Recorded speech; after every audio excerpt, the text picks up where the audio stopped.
Hello and thank you for allowing this moment for yourself. You can let go of all focus now, just allow your attention to soften as my voice gently carries you to a place of rest, a place where we find the story of immense comfort and the surprising cost that came with it. Before we drift too far, if you feel a connection to this place, you're welcome to leave a quiet like or subscribe.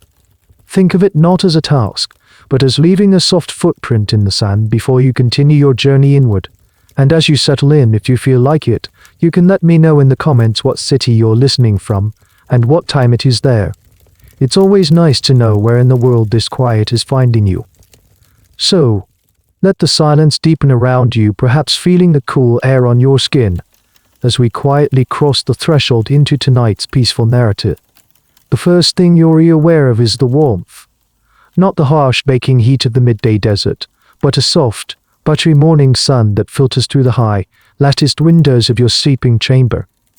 It paints golden stripes across the cool limestone floor and warms the fine linen sheet draped over you. You are comfortable. You are content, nestled in the heart of your vast estate on the west bank of the Nile. You stretch a lazy, satisfying pull of your muscles and sit up. Your bedroom is a spacious, airy cube with painted plaster. The walls are a cool white, adorned with vibrant scenes of a life you already know well because it's yours. There you are, forever young, spearfishing in the marshes.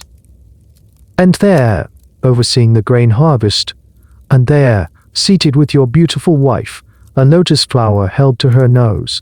It's a bit like having your own social media feed plastered on the walls. Except the algorithm is just you, and the only like that matters is from the gods. Their servant, a young woman with quiet feet, enters without a sound, carrying a clay jug of cool water and a bowl of fresh dates and figs.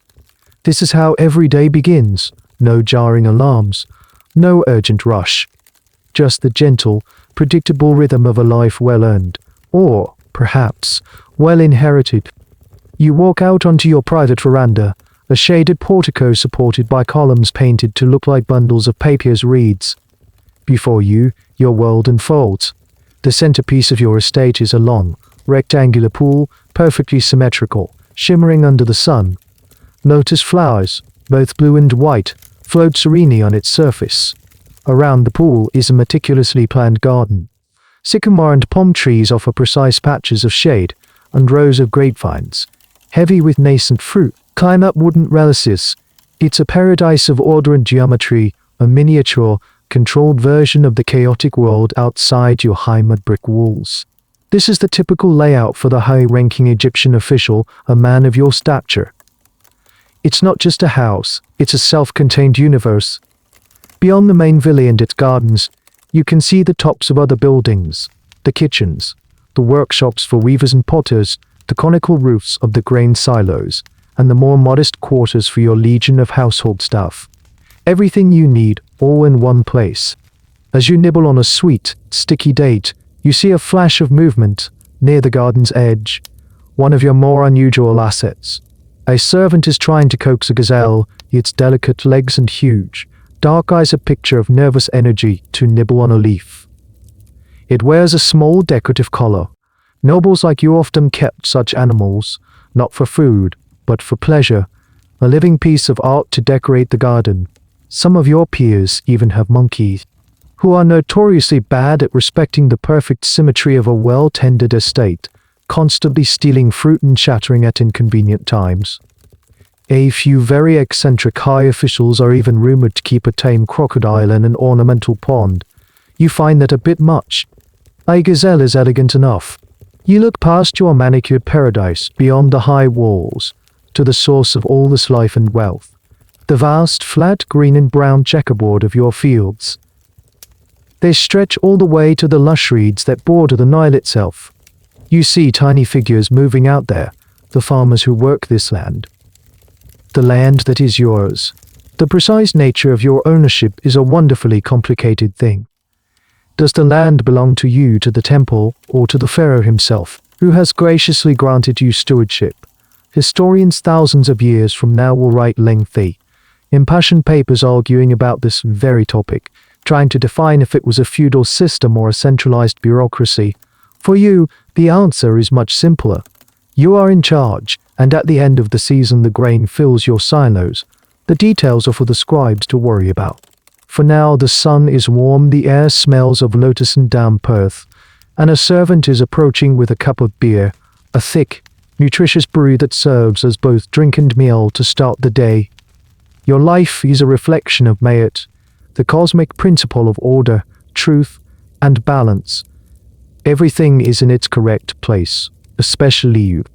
Your gaze drifts past the perfect geometry of your garden, over the high protective wall, and settles on the fields. Down there, the world is less a painting and more a tapestry of modern sweat. This is where your wealth is made, not by magic or divine favor alone, but by the relentless, cyclical toil of the people who work your land. Let's drift down from your shaded veranda and walk among them for a moment. The air here doesn't smell of lotus flowers, but of rich, dark Nile silk damp reeds, and the warm scent of hard-working bodies. The dominant sound is the rhythmic creak of a shaduef, a simple but ingenious irrigation tool. A man, his back the color of polished bronze, stands on the riverbank, using a long pole with a weight on one end and a bucket on the other to lift water from a canal into the irrigation ditches that feed your fields. Creak, splash, swing, pour. It's a sound that has echoed along this river for centuries, the heartbeat of this entire civilization. These people are your farmers. They live in a small, trusted village of mud brick houses, just beyond your estate's main wall. Their homes are whitewashed and painted with scenes of eternal glory. They are simple, functional cubes, cool in the summer and huddled together for warmth on the rare cool night. As the sun climbs higher, approaching its zenith, the relentless work pauses. A family gathers in the sliver of shade offered by a lone sycamore tree at the edge of a barley field. This is their banquet hall. The patriarch, the man you saw working the shaduef, wipes his brow with the back of his hand and sits on the hard-baked earth. His wife unpacks their midday meal from a woven basket. And what a meal it is! If you were to sit with them, you wouldn't find roasted duck or joints of beef. The centerpiece of their diet, the fuel for their labor is bread. But it's nothing like the soft, light bread baked in your private kitchens. Theirs is a dense, coarse, flat loaf made from emmer wheat or barley. It's hearty, yes, but it comes with a secret ingredient. When the women grind the grain, they use limestone querns, and tiny, almost invisible particles of stone sand from the grinding surface get mixed into the flour. So with every bite, you feel a distinct grittins, a faint crunch that isn't part of the grain. After a lifetime of eating this bread, your teeth, were you one of them, would be worn down, sometimes to painful, flat nubs.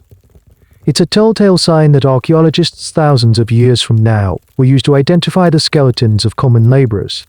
Alongside the bread, there's a generous portion of onions and garlic, often eaten raw. They're sharp, pungent by cutting through the dusty heat of the day. They are the great flavor enhancers of the poor. There might also be a small bowl of cooked lentils or chickpeas, a simple protein-rich stew. And to drink, beer of course. Everyone in Egypt drinks beer, from you in your villa to the men building the pyramids. But this is not the filtered, spiced, date-sweetened brew you enjoy. Cloudy and slightly sour concoction, more like a liquid porridge. Its calories and hydration in one, the original energy drink. Meat is a fantasy. A wild goose boiled from the canal is a rare treat. A cause for celebration. Beef is something they only see when it's being led, fat and decorated, towards the temple or your own estate kitchens. Their diet is, by necessity, almost entirely vegetarian. It's monotonous, predictable, and just enough to fuel the work that needs to be done. For a snack, the children might chew on tiger nuts, a small, sweet tuber that grows wild in the marshes. It's a surprisingly nutritious little bite, though certainly not as decadent as the honey-drizzled cakes that will be served at your evening meal. Looking at this family, it's hard to know what they truly feel. Your official artists, when they paint scenes of harvests on tomb walls, will always depict them smiling. The official record shows a happy, productive populace, content in their divinely ordained roles. But is that true? Historians will forever debate it. Some will look at the art and the stability of the kingdom and argue for a generally contented society, a social contract, where labor was exchanged for security and a place in the quarter. Others will point to the skeletal remains, the worn teeth, the evidence of back-breaking labor on their bones, the short life expectancies, and argue for a life of grueling, near-constant hardship. The truth is likely somewhere in the middle, a complex human reality that defies simple labels.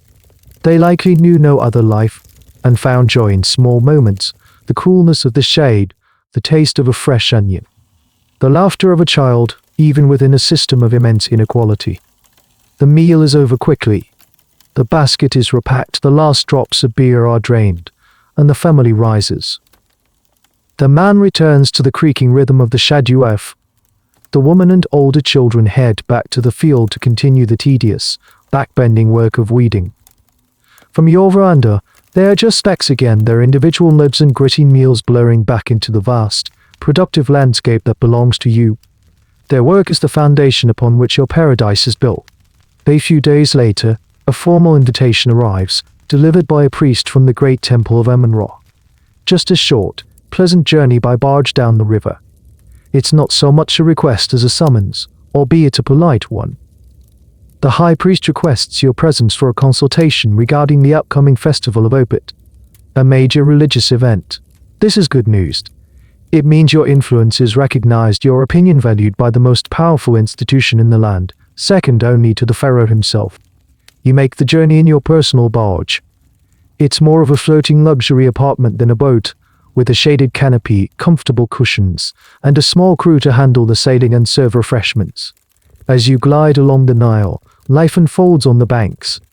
Fishermen cast nets, children splash in the shallows, and crocodiles, looking like half-submerged logs, bask lazily on the sandbars. It's a journey you've made hundreds of times, the river a familiar highway connecting the estates of the powerful. The temple complex looms into view long before you arrive. It's a city within a city, a sprawling universe of stone. Massive pylons form a monumental gateway, their surfaces covered in sunken reliefs of the Pharaoh smiting Egypt's enemies. Rows of ram-headed sphinxes line the processional way. Silent, intimidating guardians. The scale is designed to make you feel small, to impress upon you the immense, unassailable power of the gods and their earthly representatives. And it works. A man of wealth and status approaching the temple is a humbling experience. You disembark and are met by a junior priest who leads you, not through the public courtyards where commoners might leave small offerings, but into the more restricted, sacred heart of the complex. You pass through a series of towering halls, forests of colossal stone columns that block out the sun, creating an atmosphere of cool, solemn twilight. The air is thick with the scent of burning incense, a heady mix of myrrh and frankincense that has seeped into the very stone over centuries. The priest leads you past the sanctuary, the Holy of Holies where the golden statue of the god resides, a place you are not permitted to enter. Your business today lies elsewhere. He guides you out of the back of the temple through a series of administrative buildings and workshops, and into an area that few outsiders ever get to see. At first it looks like a simple, well-tended farm. There are pens for geese and ducks, their honking a strange contrast to the sacred silence of the temple halls. There are dovecotes for raising pigeons. But then you see the main attraction, a series of large, clean, and well-constructed cattle pens. These aren't ordinary cattle. They are magnificent specimens, mostly of a light sandy color with elegant, lyre-shaped horns. They are chosen for their unblemished hides and perfect forms. These are the sacred herds of Amun-Ra, animals destined for the god's altar. But as you get closer, you notice something strange. The animals seem unnaturally placid. They move slowly with a heavy swaying gait. And they are fat. Not just healthy and well-fed, but profoundly, almost obese. One bull in particular catches your eye. It is enormous, its back a wide, flat plane of flesh. Its belly is so distended it almost brushes the ground. When it turns its head to look at you, its dark, liquid eyes seem passive, almost weary. The junior priest, seeing your curiosity, gestures to the enclosure with a sense of pride. The finest offerings for the god, he says. We spare no expense in preparing them for their sacred duty. You walk along the pens and in one, you see something that makes you pause. It's a scene of quiet, methodical industry. A temple worker is squatting in front of a goose. He has the bird held firmly between his knees. In one hand, he holds a small funnel, which he has placed in the goose's beak. With the other, he takes a small pellet of what looks like moistened, cooked grain and pushes it down the funnel. Then gently massages the bird's neck to make it swallow. He repeats this process over and over. A calm, rhythmic action. The goose doesn't struggle. It seems to have resigned itself to the process entirely. In the next pen, something similar is happening with a young ox, but on a much larger scale. Two men are holding the animal's head steady, while a third kneels before it. HES not using a funnel, but is shaping handfuls of a rich, dough-like substance and pushing it directly into the animal's mouth. The ox chews slowly, passively, its jaws moving with a kind of resigned indifference. This, you realize, is the temple's secret. This is how they achieve the magnificent, otherworldly fatness of their sacrificial animals. It isn't just about providing ample food. It's an active, deliberate process of forced fattening. A strange and slightly unsettling thought crosses your mind. Is this an act of sacred preparation, or something else? One of the great mysteries of ancient Egyptian religion, one that scholars will debate for millennia, is the line between reverence and ritualized cruelty. Was this seen as an honor for the animal, elevating it for a divine purpose? Or was it simply a practical matter of producing the richest possible meat, with no thought given to the animal's experience? As you watch the temple worker methodically push another pellet of the ox's mouth, you can't quite decide. The process is both pious and profoundly troubling. The high priest finds you there, observing the methodical work of the feeders. He is an old man, but his eyes are sharp and intelligent. He wears a fine linen kilt and a leopard skin draped over his shoulders, the symbol of his high office. He follows your gaze to the man feeding the ox. A necessary art, the high priest says, his voice smooth and practiced. The god desires offerings that are pure, perfect, and abundant. Abundance is a sign of devotion. The fatter the offering, the greater the honor we show to Amun-Ra. He beckons you to follow him, and you walk together along the line of pens. He explains the process with the calm demeanor of a master craftsman discussing his trade. This practice, he tells you, is called gavage, a word that won't be coined for thousands of years. But the principle is ancient. It is applied to geese, ducks, and most importantly, to the sacred cattle. We begin when they are young, he explains, gesturing to a pen of smaller, though still plump, cows. They are fed a rich mash of boiled grains, figs, and a special type of sweet tobacco that encourages the appetite. The goal is to make them. He leads you to another enclosure where the animals are larger. Here, the active force feeding begins. The mixture becomes richer, he says, pointing to a large vat where a temple worker is stirring a thick, pale dough. It's a secret recipe, passed down through generations of priests. It contains high-energy grains, bread soaked in milk, and a good measure of pure, rendered fat. You watch as a team approaches a bowl. They are calm and efficient, their movements practiced. Two men gently but firmly secure the animal's head.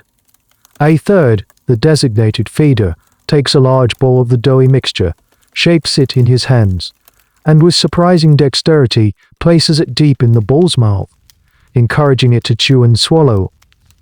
The animal offers no resistance. It simply accepts its fate, its life reduced to this single, passive act of consumption. The key is to bypass their natural sense of fullness. The high priest continues, his tone purely educational. An ordinary animal will stop eating when it is sated, but an animal destined for the gods must transcend such worldly limits. We feed them 4, sometimes 5 times a day, long past the point of desire, until it becomes a simple, mechanical process. You see the results in the final pens, the ones holding the truly enormous beasts you first noticed. Some are so obese they can barely stand. Their legs seem impossibly small and delicate to support the massive bulk of their bodies. Their movements are slow, pained, and minimal. You see one bull lying in the shade, its breathing shallow and rapid. It doesn't even try to get up as you approach. This one, the high priest says, pointing to the immense, reclining creature, is nearly ready for the festival. He has achieved a state of perfect abundance. On the wall of a nearby building, a sort of administrative office for this sacred factory farm, you see painted instructions. It's a visual guide, a sort of bizarre hieroglyphic IKEA manual for how to properly force feed the animals. One scene shows a worker kneeling, pushing food into a goose's beak. Another shows 3 men tending to an ox. The paintings are simple, direct, and utterly devoid of emotion. They are technical diagrams. The purpose is not to capture the spirit of the animal, but to codify the most efficient method of fattening it. This is a science. You learn of a curious, if slightly disgusting, side effect of this process. The keepers, you're told, can judge the quality of the animal's developing fat by tasting its sweat. It's a strange, hands-on bit of quality control that speaks to the level of detail involved. A truly well-fattened bull's perspiration is said to have a distinct, rich flavor. It's one of those bizarre, practical details of daily life that will never be written in the grand histories, but is common knowledge among those who do the work. As you stand there watching a temple worker patiently massaging a bull's jaw to make it wallow, the ethical dimension of the scene hangs in the air. For the high priest, this is an act of supreme piety. The more succulent the cut of beef, the more pleasing the aroma of the sacrifice as it rises to the nostrils of the gods. But to a modern eye, it is undeniably cruel. It is the systematic subjugation of a living creature, overriding its most basic instincts for a human-defined purpose. The great debate that future generations will have is whether the Egyptians even possessed a concept of animal cruelty as we understand it. Did they believe animals had an inner life, a self that could be violated? Or were they seen as biological machines, resources to be manipulated for human or divine ends? There is evidence for both. They worshipped gods with animal heads, mummified their pets with great care, and yet, here in the temple's backlot, they practiced this methodical, relentless fattening. It's a contradiction that lies at the heart of their worldview. The high priest claps you on the shoulder. And the finest cuts, of course, he says with a knowing smile, after the god has taken his share, are reserved for the temple staff, and for honored guests like yourself. It is a taste of the divine, a gift from Amun-Ra to those who serve him. The promise hangs in the air, thick and greasy as the dough in the vats. You are being invited to partake in the results of this strange and holy art. The night of the banquet arrives. You are escorted not to a simple dining room, but to a grand hall within the temple precinct, a space usually reserved for the highest echelons of the priesthood and visiting dignitaries.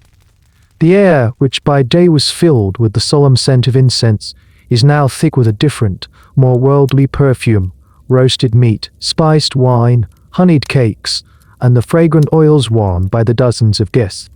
The hall is a spectacle of vibrant life. The stone columns are wrapped in garlands of flowers and fresh green reeds. The light comes not from the sun, but from 100 flickering oil lamps, their flames casting a warm, dancing glow on the painted walls. The scenes on these walls are, appropriately, a feasting and celebration, creating an endless, cheerful echo of the event you are currently attending. You are given a place of honor near the high priest. There are no large, communal tables. Instead, you sit on low, comfortable stools, each with its own small table laden with an initial offering of food. A young servant girl, her hair braided with beads, places a cone of perfumed wax on your head. It's a curious custom of the elite. Throughout the evening, the wax will slowly melt from your body heat, dripping down your wig and shoulders, releasing a pleasant scent and giving your skin a fashionable sheen. It's a bit messy, but it's the height of luxury. Musicians sit in the corner, playing on harps, lutes, and flutes, weaving a gentle, hypnotic melody that forms the sonic backdrop for the evening. Dancers, young women clad in little more than beaded belts and jewelry, move with a fluid, graceful energy, their bodies telling stories of gods and gardens. But the real centerpiece is the food. The procession of servants from the kitchens is endless. They bring platters piled high with an almost overwhelming variety of dishes. There are roasted geese, skin glistening and crisp. There are ducks, pigeons, and cranes. There are huge trays of fish from the Nile, baked in clay or salted and dried. There are pyramids of bread, not the gritty barley loaves of the farmers, but light, fluffy cakes made from the finest white flour, sweetened with honey and studded with dates. There are bowls overflowing with figs, grapes, pomegranates, and the sweet pulp of the doux pomme. And then comes the main event. Carried in by 4 strong men on a massive wooden platter is the star of the show, a haunch of beef from one of the sacred force-fed bulls. It is roasted to perfection, the outside a deep, dark brown, and it sits in a pool its own rendered fat. The aroma is intoxicating, rich, savory, and utterly decadent. The high priest himself takes the first ceremonial cut, using a fine bronze knife. The meat is so tender it falls apart. The fat is not just a thin layer, but a thick, creamy marbling that runs through the entire cut. Servants quickly slice the rest and distribute it among the guests. You receive a generous portion, the meat steaming on your plate. You eat with your fingers, as is the custom, tearing off pieces of the tender beef and dipping them in salt. The flavor is unlike any beef you've ever had. It is intensely rich, melting in your mouth in a wave of savory fat. It's the kind of food that feels less like sustenance and more like an event in itself. To wash it all down, the wine flows freely. It's not the rough beer of the common folk, but fine wine from the Delta vineyards, served in beautiful ceramic goblets.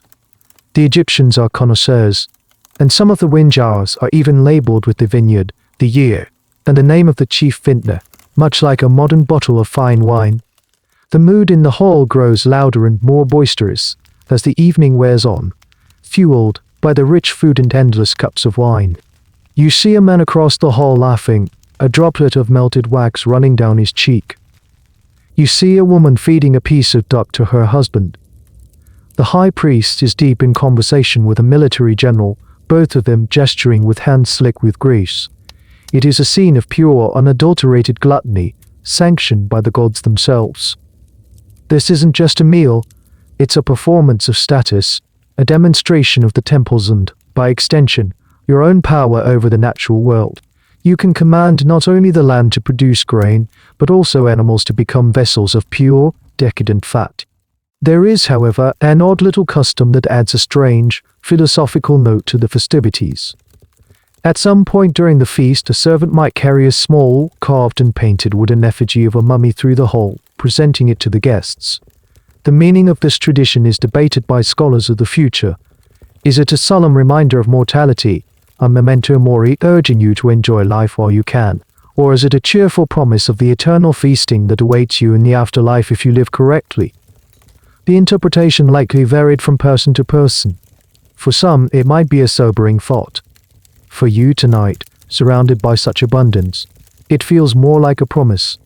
This magnificent feast is just a dress rehearsal for eternity. You take another bite of the fatty beef, another sip of the sweet wine. The music, the food, the perfumed air, it all combines into a heady, intoxicating experience. You feel powerful, privileged, and profoundly satisfied. In this moment, life is perfect. The day after the feast, you are not in the grand hall but in a much quieter, more functional space, your personal office within your estate. This is the administrative heart of your world, the place where the luxurious life you lead is translated into numbers and records.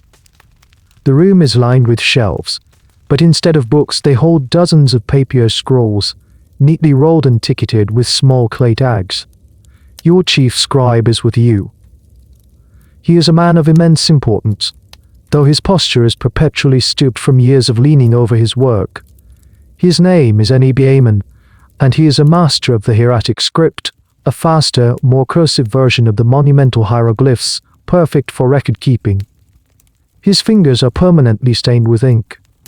Without him, and men like him, your state, and indeed the entire Egyptian state, would collapse into chaos. Today is a counting day. Neb unrolls a fresh papier scroll on the low table between you. On his palette, he has 2 cakes of ink, one black for general text and one red for headings, totals, and important notes. He dips his reed brush into the ink and looks at you ready. You begin to dictate, and he writes, his hand moving in a swift, fluid dance across the papiers. First, you account for the harvest. Barley from the north fields, 500 sacks. NEBMUNS brush flies. He doesn't just write down the numbers, he uses specific symbols for each commodity. A little drawing of a grain stalk, followed by the numerical hieroglyphs. It's a perfect fusion of picture and data. Next, the livestock. Cattle, 85 head. Goats, 120th. Geese, 300. You go through the inventory of your entire estate. The numbers are the bedrock of your reality. While the feast was a spectacle of consumption, this is a sober accounting of production. For every goose eaten, a new one must be raised. For every sack of grain ground into flour for your light, fluffy bread, 10 sacks of coarse grain must be produced to feed the laborers who made it all possible. This is the hidden engine of the pharaonic state bureaucracy. The Egyptians were obsessive record keepers. They documented everything. Tax receipts, labor logs, grain distribution, lists of temple offerings, court proceedings, letters. It was all written down. This is why future historians will know so much about your civilization. You leave behind a literal paper trail that will last for millennia. An EBA man gets to a new section, and he dips his brush in the red ink. This is the outgoings column. He carefully draws the heading. You list the allocation of resources. So many sacks of grain as wages for the workers on your tomb. So many jars of beer for the household staff. And a significant portion, of course, is designated as your tax contribution, which is often paid not in gold or silver, but in kind, grain, cattle, linen, wine. One of the items you list is 10 jars of fine honey for the Temple of Amun-Ra. This isn't a tax.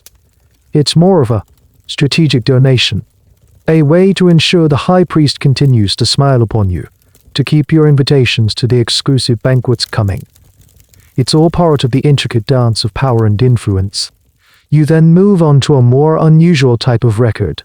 An EBA-man unrolls a different scroll. This one is a list of items being prepared for your tomb. It's a morbid form of household planning, but to you, it's the most important project of your life. The scroll is an inventory for eternity. Item 1 bed, ebony with gold leaf. Item 12 chests of fine linen. Item 1 Senate game board with fine species. Then comes the food. Item 20 mummified ducks. Item 1 haunch of mummified beef. Item 30 loaves of bread preserved. This is a fascinatedly literal interpretation of the afterlife. You believe you will need to eat and drink in the field of reeds, so you pack a lunch. A very, very large lunch. Preparing these eternal provisions is a serious craft. The food is specially treated, sometimes with salt and resin, then wrapped in linen, just like a human mummy, to preserve it for your eternal use. Archaeologists will later find these food mummies and be slightly puzzled. Was this food meant to be magically eaten, or was it a symbolic representation? For you, the line between magic and reality is blurry. If you might get hungry, it's best to pack a snack. As you dictate this list of otherworldly goods, a thought occurs to you. Is there a tax on eternal life? It's a tricky question, and one that historians will chew on. While there isn't a direct afterlife tax, the immense cost of building and provisioning a tomb like yours is, in itself, a huge economic driver and a form of expenditure that ties up vast resources. The state encourages it, as it keeps masons, artists, and embalmers employed. Your lavish preparations for death are your single greatest contribution to the national economy in life. Any BA-man finishes his scroll, his final character a neat, precise flick of the brush. He rolls it up, ties it, and places it on the shelf. The feast of last night is now officially history, recorded in black and red. A debit on the great ledger of your life. The abstract concept of your wealth has been made concrete, in neat columns of text and numbers. It's this meticulous, almost mundane, work that underpins the grand spectacle. The high priest might have the favor of the gods, but you have an EBA-man. And in the day-to-day running of the world, it's sometimes hard to say who is more powerful. A few weeks after the grand banquet at the temple, you are enjoying a quiet evening meal on your veranda. The air is mild, the sun has just set, leaving streaks of soft purple and orange across the western sky. The meal is luxurious as always, a roasted quail, some figs, and a cup of good wine. It's a modest meal compared to the temple feast, but still far beyond the wildest dreams of the men and women who work your fields. As you take a sip of wine, you feel it, a strange sensation in your chest. It's not a sharp pain, but a heavy, pressing feeling, a sense of tightness, as if a fist were clenching around your heart. You put the cup down and place a hand over your chest, waiting for it to pass. It's accompanied by a slight shortness of breath. Your wife, seated opposite you, notices the gesture. Is something wrong? She asks, her voice filled with concern. It's nothing, you say, trying to sound casual, though the feeling is deeply unsettling. A touch of indigestion, perhaps. The quail was very rich. But you know it isn't indigestion. You've felt this before, fleetingly, after other large meals or moments of exertion. It's a quiet, unwelcome visitor that arrives without warning and leaves just as mysteriously. After a few moments, the tightness subsides, leaving behind a lingering sense of unease. This feeling is a silent epidemic among your peers. You've heard them complain of similar things in hushed tones. An aging vizier who gets winded just climbing the steps to his audience hall. A wealthy merchant who often clutches his chest after his evening meal. A general, famous for his strength, who now grows pale and sweaty after walking a short distance. No one knows what it is. The prevailing wisdom attributes it to a variety of causes. Perhaps it's a vengeful spirit, the ghost of an enemy you wronged in life. Or maybe it's a minor curse sent by a jealous rival. Some blame it on wkhud, a concept that scholars will struggle to translate for centuries. Wkhud is a sort of internal poison, a malevolent substance believed to be generated in the bowels and spread throughout the body via the network of vessels that they believed connected every organ. A rich diet, it was thought, could create an excess of this dangerous substance. The irony is thick enough to taste. The very diet that marks you as elite, that demonstrates your power and success, is secretly and silently making you sick. The force-fed beef, the geese fattened to bursting, the endless cups of sweet wine, the honeyed cakes, these are the emblems of your status. To refuse them would be an insult to your host and a sign of weakness. You are, in a sense, trapped in a gilded cage of gluttony. You must eat the rich food to maintain your social standing. Even as it causes this strange, heavy feeling in your chest, you think back to the farmers in your fields. Their diet of gritty bread, onions, and the occasional bowl of lentils. They suffer from worn teeth, from backs bent by labor, from injuries and infections. But this particular malady, this heavy, squeezing sensation in the chest, it seems to be a privilege of the rich, a disease of comfort. There's a strange and fascinating detail about your society's understanding of the body. You and your contemporaries believe that the heart, not the brain, is the center of consciousness, emotion, and intellect. When you feel it in your heart, when you think, your heart is doing the work. The brain, you believe it's a useless organ, little more than a kind of skull stuffing. Embalmers, when preparing a mummy for the afterlife, will carefully scoop out the brain through the nose and discard it, while the heart is preserved with the utmost care. So when you feel this pressure in your chest, it's not just a physical discomfort. It feels like an attack on your very soul, your essence as a person. Your mind itself feels like it's being squeezed. You try to take a deep breath, but it feels shallow, unsatisfying. You look at the remains of the quail on your plate, its small, rich body suddenly looking less appetizing. For the first time, you make a connection between the glorious, fatty abundance on your plate and this unpleasant, frightening sensation in your body. It's a connection that your culture, in its reverence for excess, actively discourages. The fear is not of something as clearly defined as heart disease. You have no such concept. The fear is of the unknown.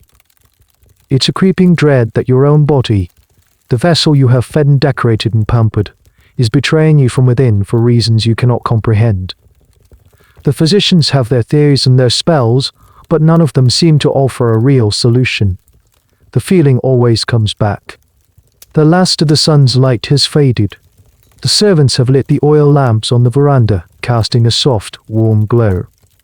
The world around you is as peaceful and ordered as ever, but inside your chest, a quiet, chaotic battle is being waged. The rich life you have so carefully constructed has a hidden cost, the debt being collected not in grain or gold, but in the very rhythm of your own heart. The unsettling feeling in your chest doesn't go away. It becomes a more frequent, unwelcome guest at your life's feast. After another particularly bad episode, where the pressure was so intense it left you dizzy and sweating, your wife insists, you must see a physician. The man who arrives at your estate is one of the most respected SWNW, pronounced SUNOO, in the entire region. He is a court physician, a man who has treated the pharaoh's own family. He doesn't look like a magician, but like a learned scholar. He is clean-shaven, dressed in immaculate white linen, and carries a wooden chest that holds the tools and secrets of his trade. He greets you with formal, respectful courtesy, and you lead him to a quiet room. The consultation begins. There is no stethoscope, no blood pressure cuff. The diagnostic process is a conversation. He asks you to describe the feeling, its location, what brings it on. You explain the tightness, the pressure, the shortness of breath that comes after a rich meal or a moment of stress. He listens intently, his expression serious. Then he performs a physical examination. He presses gently on your abdomen, listening for something. He examines your eyes and tongue. Most importantly, he feels your pulse. This is a key diagnostic tool for him. The Egyptians had a complex, if not entirely accurate, understanding of the body's internal plumbing. They believed in a system of metu, a network of channels or vessels that connected the heart to all other parts of the body. These channels were thought to carry not just blood, but also air, tears, saliva, and the malevolent substance, wikhu. By feeling your pulse, he believes he is feeling the very flow of life and any disturbances within it. After a long, silent moment of contemplation, he gives his diagnosis. Your metu are clogged, he says with quiet authority. They build up of wikhu, originating from your lower body, has traveled to your heart and is obstructing the proper flow. It is a common affliction among those who enjoy the God's bounty to its fullest. It's a diagnosis that, in a strange way, is not entirely wrong. He has identified a blockage problem, even if he misunderstands the mechanism. Now for the treatment. This is where the Egyptian medical system reveals its fascinating and to modernize bizarre character. It's a three-pronged approach: practical pharmacology, carefully prescribed diet, and a healthy dose of magic. First, the practical. The physician opens his wooden chest. It's filled with small linen bags and ceramic jars containing a wide array of medicinal ingredients. He begins to mix a prescription for you. He takes some crushed willow bark, a source of lysine, the natural precursor to aspirin, which is genuinely effective for pain and inflammation. He adds some honey, which has known antibacterial properties. But then he adds some less scientifically sound ingredients: a pinch of powdered gazelle horn, a dried frog's leg crushed to a fine powder, a small piece of lapis lazuli ground down. The line between pharmacy and magical potion making is incredibly blurry. Second, the dietary advice. You must eat more cooling, cleansing foods, he instructs. More barley. You must avoid the heavy meats and the rich, fatty sauces for a time, to allow the wikhu to dissipate. This is by far the most sensible advice he will give you. It is also the most difficult for you to follow, as it means rejecting the very foods that signify your status. Imagine having to tell the high priest, "Thank you for the invitation to the feast, but my doctor has put me on a lentil and onion diet." It's socially impossible. Third, and perhaps most importantly, comes the magic. The physician explains that the medicine and diet will treat the physical manifestation of the illness, but the root cause, the malevolent force behind it, must be driven out with a spell. He unrolls a small, well-worn papyrus scroll. It is a page from a medical text, but it reads like a wizard's grimoire. He instructs you to take his prescribed potion, and while you drink it, you must recite an incantation. He reads it aloud for you. O spirit of squeezing, O demon of pressure, I adjure you by the name of Isis, the great healer. Flee from my heart as a crocodile flees the hunter. Be gone from my metu, be purged from my body. This potion is my weapon. This pearl is my shield. This is not seen as superstition. To you, this is a critical part of the cure. The physical world are not separate. A disease can be caused by a god, the demon, or a curse just as easily as by something you ate. Therefore, the treatment must address both realms. The practical medicine deals with the what, and the magic deals with the who or why. Historians will argue for ages about whether Egyptian doctors were proto-scientists, or just well-organized witch doctors. They were both simultaneously and saw no contradiction in it. He gives you one more curious piece of advice. He tells you to obtain a small amulet of the goddess Sekhmet. She is the lion-headed goddess of both plague and healing, a deity with the power to both cause and cure disease. Wearing her image is a form of spiritual protection, a way to appease her ferocious nature and turn it to your benefit. You pay the physician handsomely, not with money, but with a sack of high-quality grain and a chest of fine linen. He packs up his box of remedies and spells and departs, leaving you with a foul-tasting potion, a difficult diet plan, and a magical incantation. You feel a small sense of relief. Something is being done. A plan is in place. Whether that plan involves more pharmacology or more demon scaring, you're not entirely sure. But for now, it's hope. And hope, you decide, is the best medicine of all. The physician's remedies offer temporary relief, but the heavy feeling in your chest always returns, a stubborn shadow. And as the years pass, this persistent reminder of your own fragility turns your mind, as it does for all great Egyptians, to the most important project of your life, your eternity. You decide it's time to redouble your efforts on the construction of your house of 1,000,000 years. Your tomb. This isn't a morbid preoccupation. It's the ultimate expression of your status, your life's work, and your hope for the future. For you, death isn't an end. It's a transition, a doorway to another, better version of the life you already lead. But a successful transition requires careful, and very expensive, preparation. You have already selected the location years ago. It's on the west bank of the Nile, the traditional land of the dead, where the sun god Ra begins his nightly journey into the underworld. It's in the necropolis, the silent city of tombs where your ancestors and peers are buried, a sprawling landscape of stones, and dotted with the entrances to these eternal homes. Your tomb is not a pyramid. The age of giant pyramid building for anyone but the pharaoh is long past. Instead, you are building a rock-cut tomb, a series of chambers carved deep into the limestone cliffs. This style is popular among the nobles of your time. It's less conspicuous to tomb robbers, and the cool, dry interior is perfect for preserving the delicate paintings and provisions you will need for the afterlife. You visit the site regularly to check on the progress. It's a hive of activity, a dusty, noisy construction site dedicated to a future of perfect silence. A team of stonemasons, their bodies lean and muscular, are at work. You can hear the rhythmic chink, chink, chink of their bronze chisels against the limestone and the dull thud of their wooden mallets. They are slowly, painstakingly, carving your home out of the solid rock. The work is slow and incredibly laborious. First, they hew out the rough shape of the rooms, then a second team of more skilled craftsmen comes in to smooth the walls to a plaster-like finish, preparing them for the artists.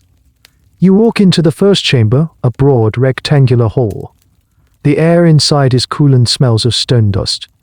The walls are already smooth, and the artists have begun their work. A master draftsman is sketching the initial designs in reed ochre, his hand steady and sure.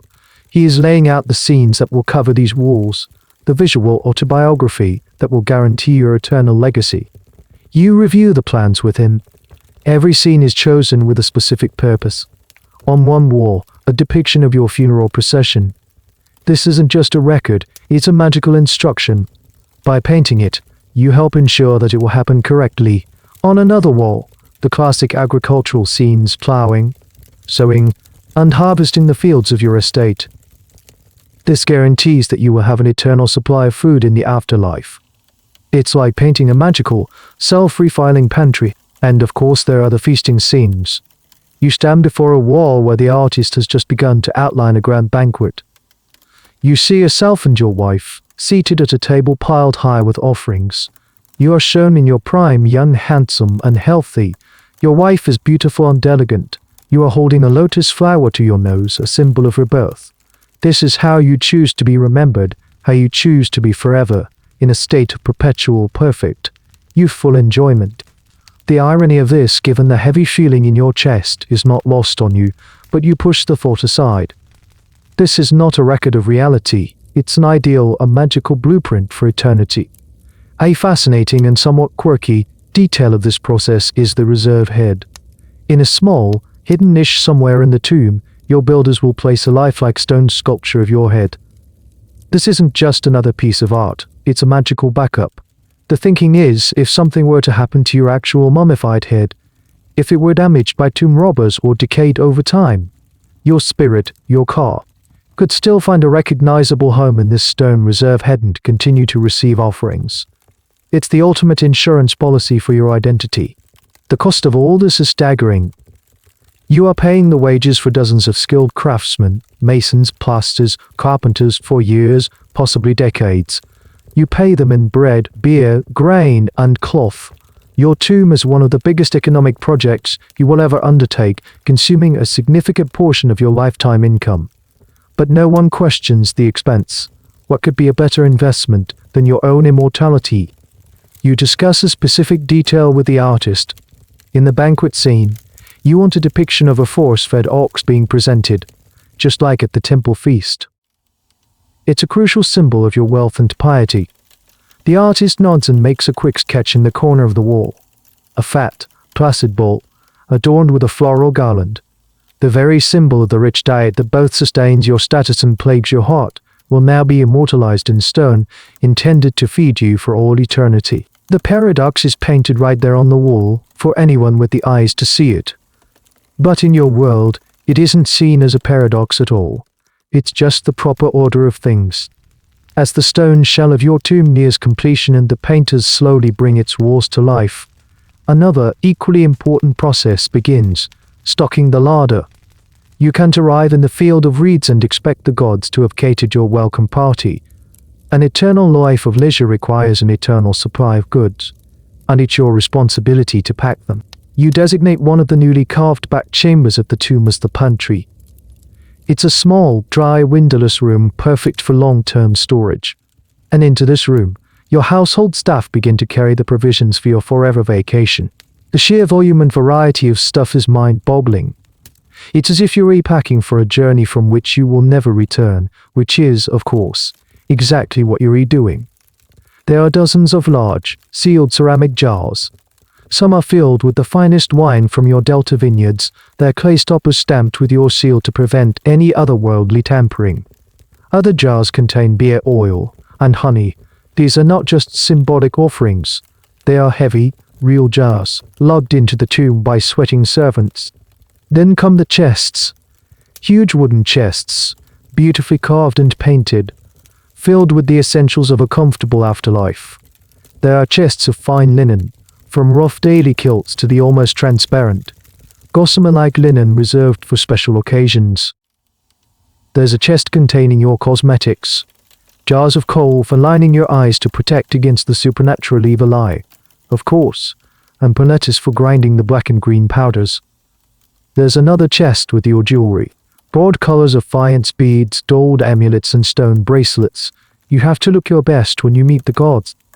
You also include your favorite pastimes. Your Senate board is carefully packed away. It's a popular board game, a bit like a cross between chess and snakes and ladders, but it's more than just a game. The journey of the pieces across the board is seen as a metaphor for the soul's journey through the underworld. Playing Senate in the tomb is a way to magically ensure your successful passage. But the most curious, and perhaps most important, items being brought into the tomb are the foods. Not just pictures of food on the walls, and not just jars of wine, but actual solid food, prepared for a journey of millions of years. This is the practice of creating food mummies. Your kitchens have been busy for weeks with this strange and holy task. A team of specialized cooks and preservers take the choicest cuts of meat, a leg of beef, whole ducks, geese, and pigeons, and prepare them for eternity. The process is a bit like a cross between cooking and embalming. The meat is first cooked, then carefully desiccated using natural salt, the same salt that will be used on your own body. This meat is essentially a hard, dry jerky. It is seasoned with spices and anointed with preserving oils. Then comes the wrapping. Each piece of mummified meat is individually meticulously wrapped in strips of fine linen, just like a tiny human mummy. Sometimes they are even placed inside miniature coffins, shaped to match the food item inside. A duck-shaped coffin for the mummified duck, a haunch-shaped container for the leg of beef. It's an incredibly literal and labor-intensive process. You inspect one of the finished products. A servant hands you a wrapped mummified quail. It's surprisingly light and hard. It looks less like food and more like a sacred object. The belief is that through the recitation of the correct spells during your funeral, these mummified offerings will be magically rehydrated and made edible for your car. You are literally packing a lunch that will last forever. One of the great puzzles for future Egyptologists will be this very practice. Was it purely symbolic? Or did the ancient Egyptians genuinely believe these specific, physical food items would be eaten?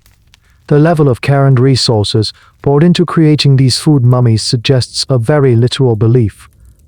You're not just hoping for food in the afterlife, you're bringing it with you with a receipt.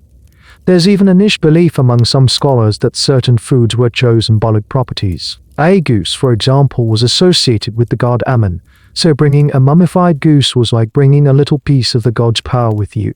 As you watch your servants carefully stack the jars and chests and little food coffins in the dark chamber, you feel a sense of profound security.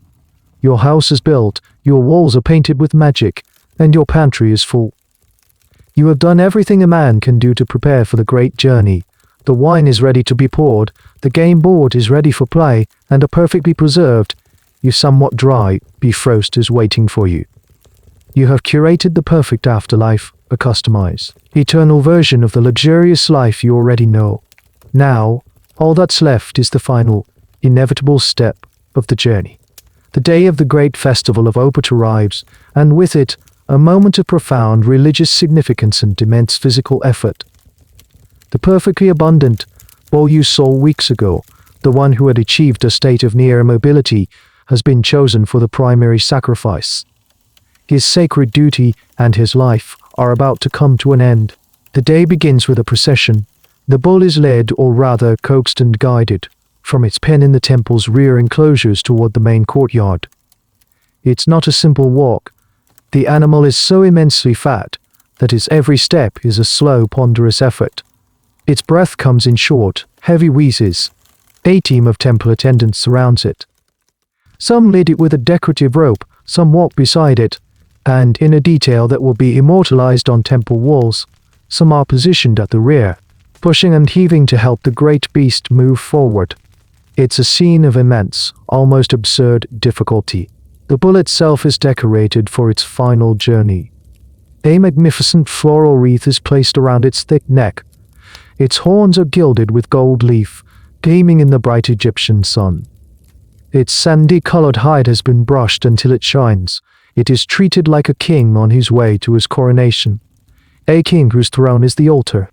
You watch this procession from a privileged position in the temple courtyard. The air is electric with anticipation. The space is crowded with priests in their finest regalia and other nobles like yourself. The sound is a low hum of chanted hymns, the jingle of sea drums, sacred rattles used by the priestesses, and the heavy, labored breathing of the bull. The animal is finally maneuvered into position before the great altar, a massive block of stone stained dark from countless previous sacrifices. Now comes the most difficult and dangerous part. The bull must be brought to the ground. This requires strength, skill, and no small amount of courage. A team of specially trained priests, the WABO or Pure Ones, takes over, with a series of coordinated movements. Using ropes tied to the bull's legs, they skillfully and quickly force the animal onto its side. It lands with a heavy, earth-shaking thud, letting out a low bellow of confusion and protest. Once the bull is down, they work quickly. Its legs are bound, and its head is pulled back to expose the neck. The high priest steps forward. He is no longer the calm administrator you spoke with by the pens. He is now a conduit for the divine. He holds a large crescent-shaped flint knife, a tool that is both ancient and ritually pure. Bronze is for war and daily life. For this most sacred of cuts, stone is still preferred. The high priest recites a final prayer, dedicating the animal's life force to Amun-Ra. He speaks of the bull's perfect fatness as a testament to the piety of the temple and the prosperity of Egypt. He is justifying the act, framing it not as a slaughter, but as the ultimate gift. Then, with a single, practiced, and powerful motion, he draws the flint blade across the bull's exposed throat. The moment is both solemn and visceral. The hymns swell to a crescendo. The blood, a shocking, vibrant raid against the pale stone of the altar, flows freely. It is collected in special vessels by the attending priests. This blood is considered a potent, magical substance and will be used to consecrate the temple and its sacred objects. There is a fascinating unspecific belief tied to this moment. It is believed that the animal's final, dying cry is a message to the gods. A quiet, quick end is considered a good omen, a sign that the god has accepted the sacrifice. A prolonged or loud struggle could be interpreted as a bad sign, a rejection of the offering. This puts immense pressure on the priests to make the slaughter as efficient and swift as possible, not for the animal's sake, but for the sake of the augury. It's a strange form of ritualistic pragmatism. Once the life has left the bull's body, a different team of priests takes over the butchers. They are as skilled in their own way as the Abu priests. With sharp bronze knives, they begin the systematic and highly ritualized process of dismembering the carcass. This is not a messy, chaotic butchering. It is a precise, anatomical deconstruction, governed by strict religious rule. Certain parts are reserved exclusively for the gods. The right for all, the Khehip sage, is considered the choicest cut and is always the first to be removed. The heart, the seat of intelligence, is also offered. And, of course, the fat.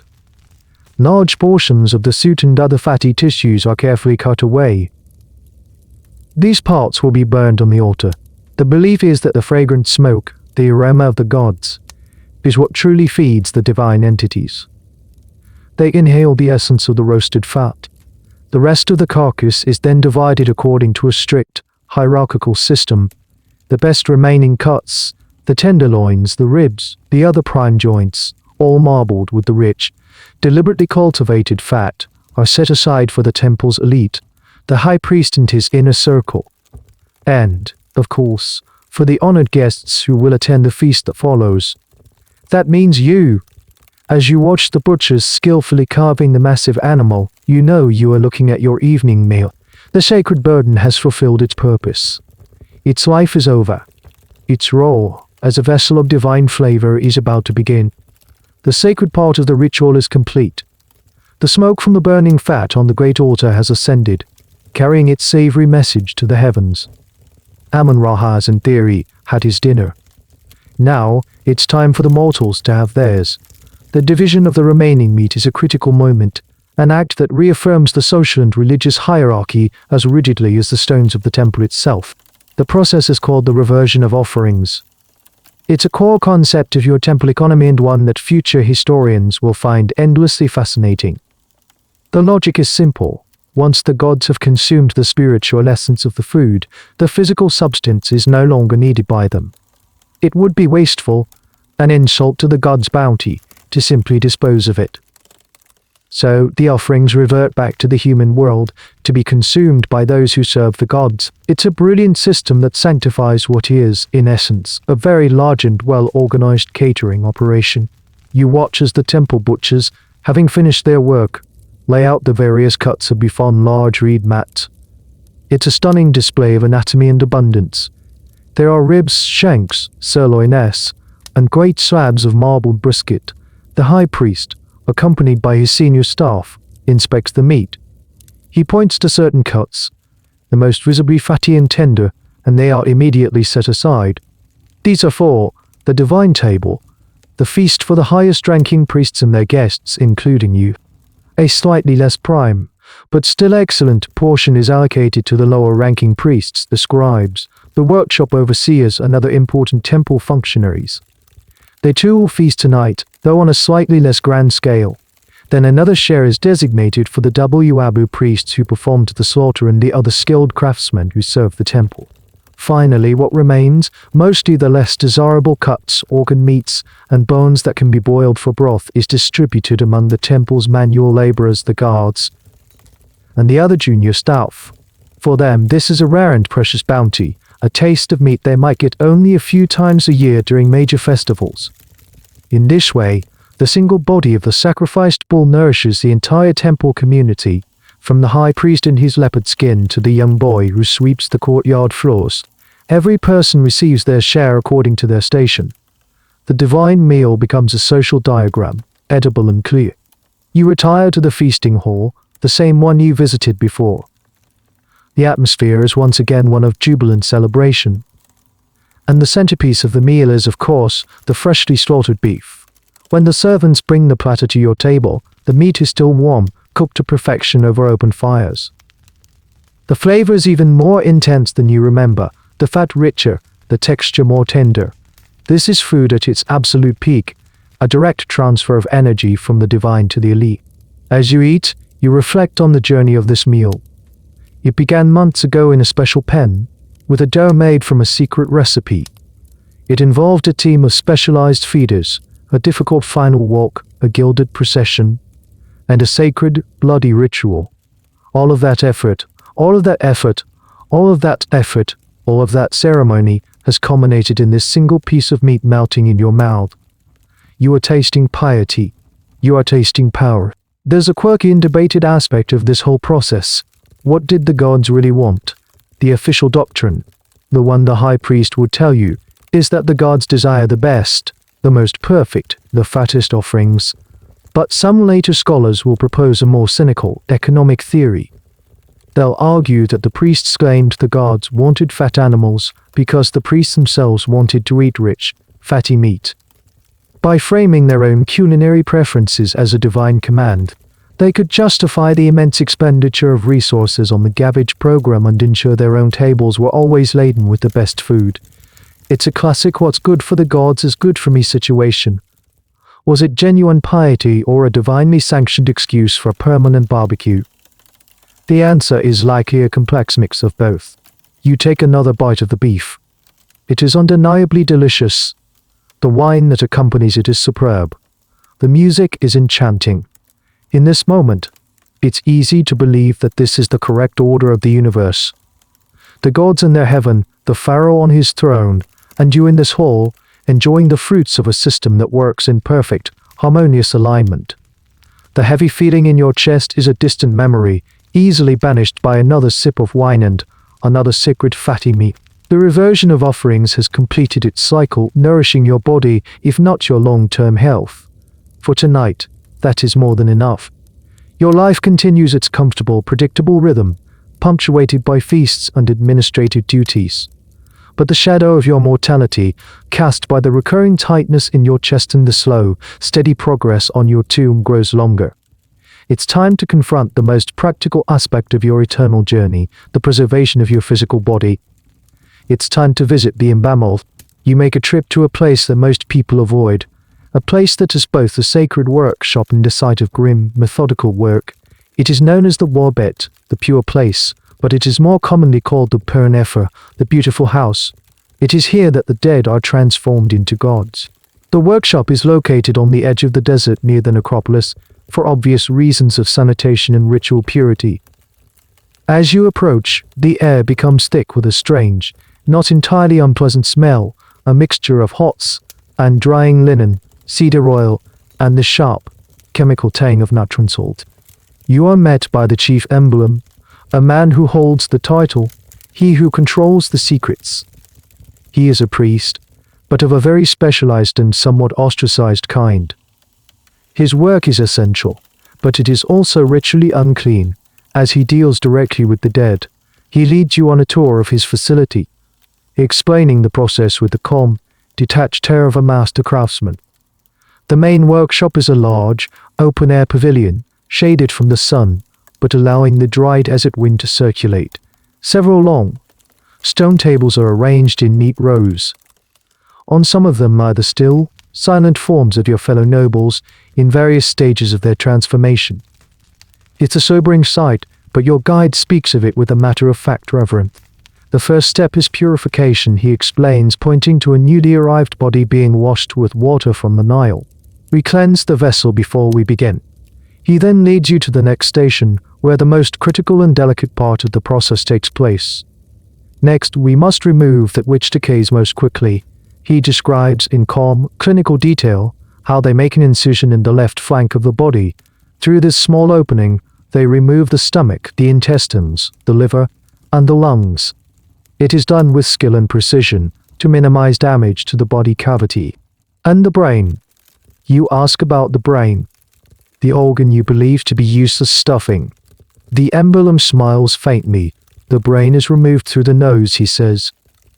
He shows you a long bronze hook, a tool that looks like a sinister knitting needle. We break through the ethmoid bone at the top of the nasal cavity and scramble the contents. Then we can pour it out. The discarded brain is simply thrown away. It has no value for the afterlife. The 4 organs that were removed from the torso, however, are considered vital. The liver, lungs, stomach, and intestines are individually cleaned, dried with natron, and wrapped in linen. They are then placed into 4 special containers known as canopic jars. Each jar is protected by one of the 4 sons of the god Horus. There's a human-headed jar for the liver, a baboon-headed one for the liver, a baboon-headed one for the liver, a baboon-headed one for the lungs, a jackal head for the intestines. These jars will be placed in your tomb with you. You'll need your organs in the afterlife, even if they aren't inside your body. It's a slightly peculiar, but very important, form of packing.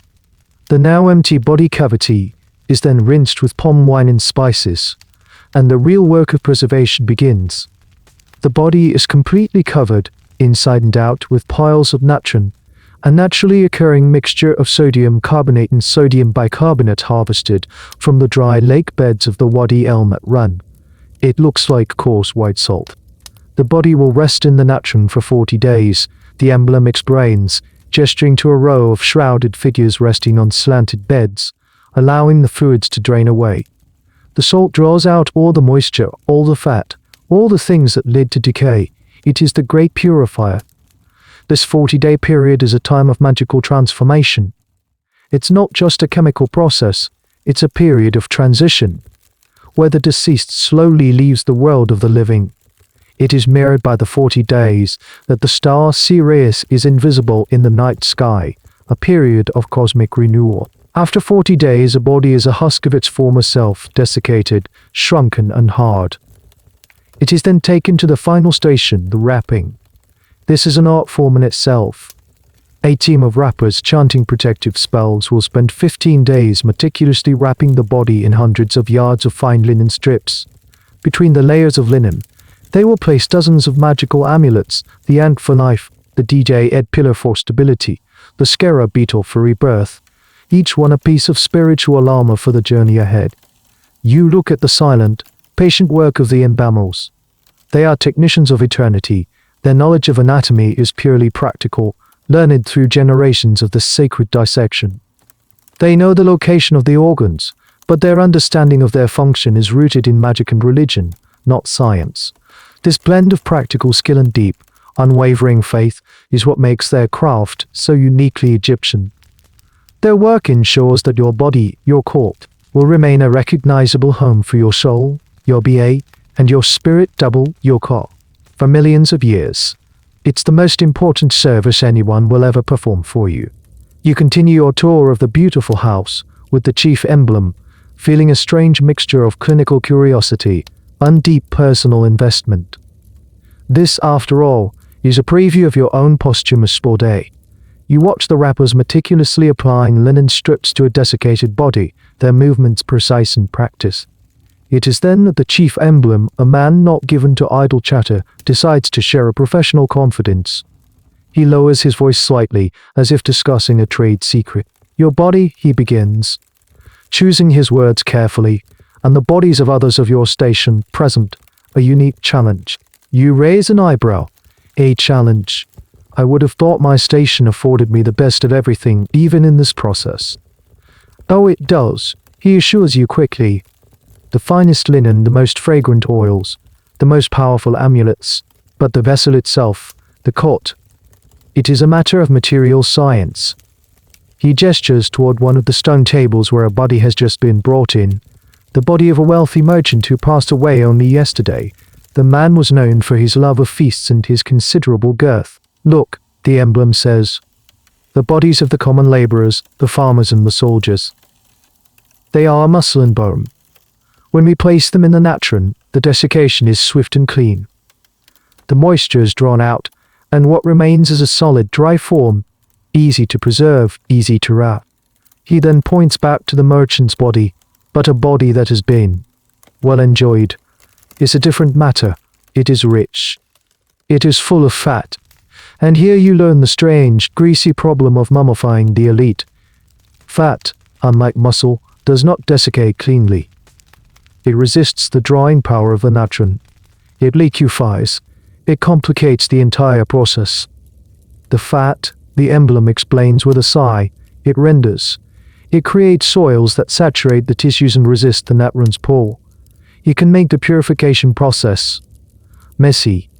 He speaks of it as a plumber might speak of a difficult clog. To counteract this, the Imbamals have developed special techniques. They often have to use more natron, leaving the body buried in the salt for longer than the standard 40 days. Even then, the results can be unpredictable. Sometimes, the remaining subcutaneous fat can form a strange, waxy substance, a process that future scientists will call saponification. It doesn't decay in the normal way, but it doesn't preserve perfectly either. It creates a mummy that is less a dry, eternal statue and more a greasy, preserved corpse. We must also be more aggressive. With the packing of the body cavity, he continues. He explains that after the organs are removed and the body is dried, the empty torso is normally stuffed with linen, sawdust or other dry materials to help it retain a lifelike shape. For a fatter body, they have to pack it much more tightly, using extra linen soaked in resin to dry and absorb the residual oils and provide structural integrity. There is also a curious cosmetic problem. A well-fed person has a round, full face. But the process of mummification, especially the removal of the brain and the severe dehydration, causes the face to become gaunt and skeletal. To combat this, and to restore a semblance of healthy plumpness for the afterlife, Imbamals would sometimes insert packing material under the skin of the cheeks to puff them out again. It's a bit like a form of posthumous cosmetic filler, trying to recreate the look of luxury on a face that has been ravaged by the preservation process. This entire conversation is a masterclass in irony. The very thing that defines your high status in life, your access to rich, fatty foods, the visible evidence of your wealth on your own body, becomes a technical problem after death. The symbol of your success is a logistical headache for the men preparing you for eternity. This problem will also, millennia later, create a point of academic debate. Some mummies of elite individuals are found to be poorly preserved compared to their leaner counterparts. Early archaeologists sometimes attributed this to a decline in the art of mummification. But later, with more advanced chemical analysis, they would realize the truth. It's not that the Imbamals were less skilled, but that their raw materials were simply more challenging. They were dealing with the consequencing. The chief emblem pats the stone table beside him. Do not worry, he says reassuringly. We have our methods. Your eternal form will be perfect. It simply requires more attention to detail. You leave the beautiful house with a new and profound understanding. You had always thought of your body as a vessel for your spirit. Now you understand it is also a chemical composition. The choices you make at the banquet table have real, physical consequences that last far beyond a feeling of indigestion. They are written into the very fabric of your flesh, creating a greasy, inconvenient truth that even the most skilled Imbamals must struggle to overcome. As you continue your discussion with the chief emblem, surrounded by the tools and materials of his sacred, grisly trade, you touch upon the most vital organ of all. You know that the liver, lungs, stomach, and intestines are removed, preserved, and placed in canopic jars. You know the brain is unceremoniously discarded. But what about the heart? The Imbamal's expression changes. His tone, which has been that of a practical craftsman, becomes more reverent. The heart, he says, placing a hand over his own chest, the heart is never removed. The heart must remain. This is the absolute, unshakable rule of mummification. The heart, or ib, as you call it, is the single most important organ in the human body. It is not just a pump for blood. To you and your entire civilization, the heart is the seat of intelligence, the source of emotions, the storage house of memory, and the very core of a person's identity and conscience. It is, in essence, the organ of the soul. To remove the heart, the emblem explains, would be to destroy the person. The body would be an empty shell, a vessel with no pilot for the eternal journey. The BA spirit would have no anchor. He elaborates on the heart's role in the afterlife, a story you have known since you were a child, but which you now hear with the focused attention of a man who will soon be the protagonist. After death, your spirit must undertake a perilous journey through the underworld, a realm filled with monstrous demons and tricky gateways. Your guide for this journey is your Book of the Dead, a scroll of spells and answers. But the final test, the one on which your entire eternity hinges, is the weighing of the heart. You will be led by the god Anubis into the Hall of Two Truths. There you will stand before the great god Osiris, the king of the underworld, and a panel of 42 divine judges. In the center of the hall stands a giant set of scales. On one pan of the scale, Anubis will place your heart, still residing within your mummified chest. On the other pan, he will place a single ostrich feather, the feather of Mayat, representing truth, order, and cosmic balance. This is the moment of judgment. The scales will determine the moral worth of your entire life. If you have lived a good and righteous life, your heart will be light, free from the burden of sin. It will balance perfectly against the feather. If you pass this test, the god Thoth, the scribe of the gods, will record the result, and Osiris will welcome you into the field of reeds, the Egyptian paradise. But if your heart is heavy, if it is weighed down by a lifetime of lies, cruelty, and injustice, it will tip the scales, and the consequence of failure is terrifying. At the foot of the scales waits a monstrous creature, a goddess named Memite, the devourer of the dead. She has the head of a crocodile, the forequarters of a lion, and the hindquarters of a hippopotamus, a terrifying mashup of Egypt's most dangerous animals. If your heart is found wanting, a Memite will lunge forward and devour it. This is not just death. This is the ultimate annihilation. To have your heart eaten is to cease to exist. You will not go to a place of punishment. You will simply be erased from the cosmos, your consciousness extinguished forever. It is the most horrifying fate an Egyptian can imagine. This is why the heart must remain. It is your key, your passport, and your witness all in one. During the wrapping process, the Imbamos take special care to protect it. They often place a powerful amulet directly over the heart's position on the chest of the mummy. This is the heart's scarab. It's a large beetle-shaped amulet, often made of a dark green stone, and inscribed on its flat underside is a special spell from the Book of the Dead. The emblem shows you one, holding it in his palm.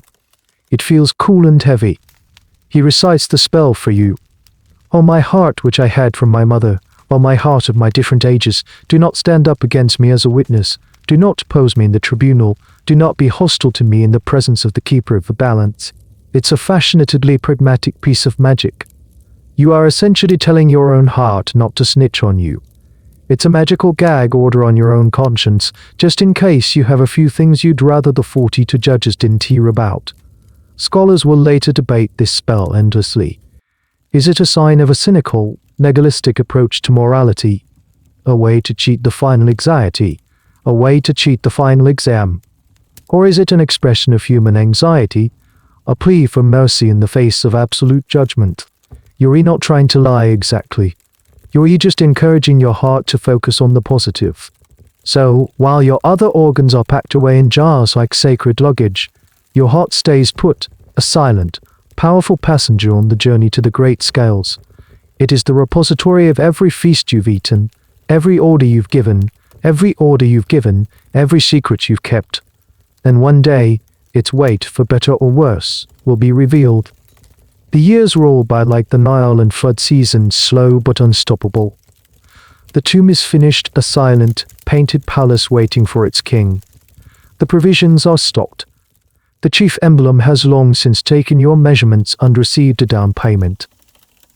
And then, one quiet evening, as you sit on your over and are watching the sun dip below the horizon, the fist in your chest clenches one last time and does not let go. Your journey in this world is over. Your journey to the next is about to begin. Your family, your household, your entire estate are plunged into a period of ritualized mourning. The women weep and wail, casting dust on their hair in a traditional display of grief. But behind the sorrow, a well-oiled machine clicks into gear. Your body is taken with great ceremony to the beautiful house, and the chief emblem begins the 70-day process you learned about so long ago. We will not dwell on those 70 days of silent, sacred work. Instead, let us leap forward to the day of your funeral, the day your transformation is complete. Your mummy, now a rigid, linen-wrapped, and human-shaped vessel, is placed in a series of nested coffins, each one more elaborate than the last, like a set of Russian dolls.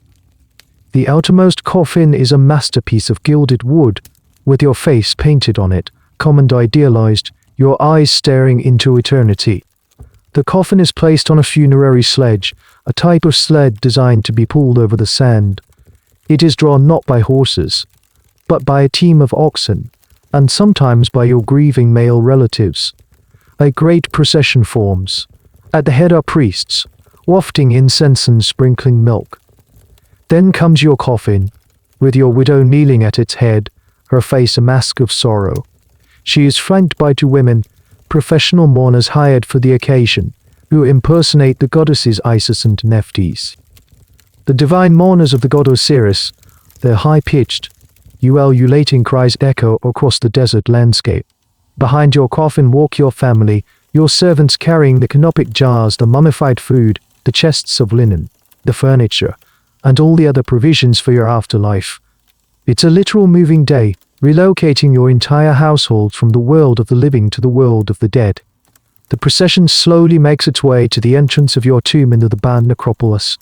Here at the doorway between light and darkness, the most important ritual of the entire funeral takes place, the opening of the mouth ceremony. Your coffin is stood upright, facing the entrance. The new head of your household, your eldest son, takes the role of the officiating priest. This is his most important duty to his father.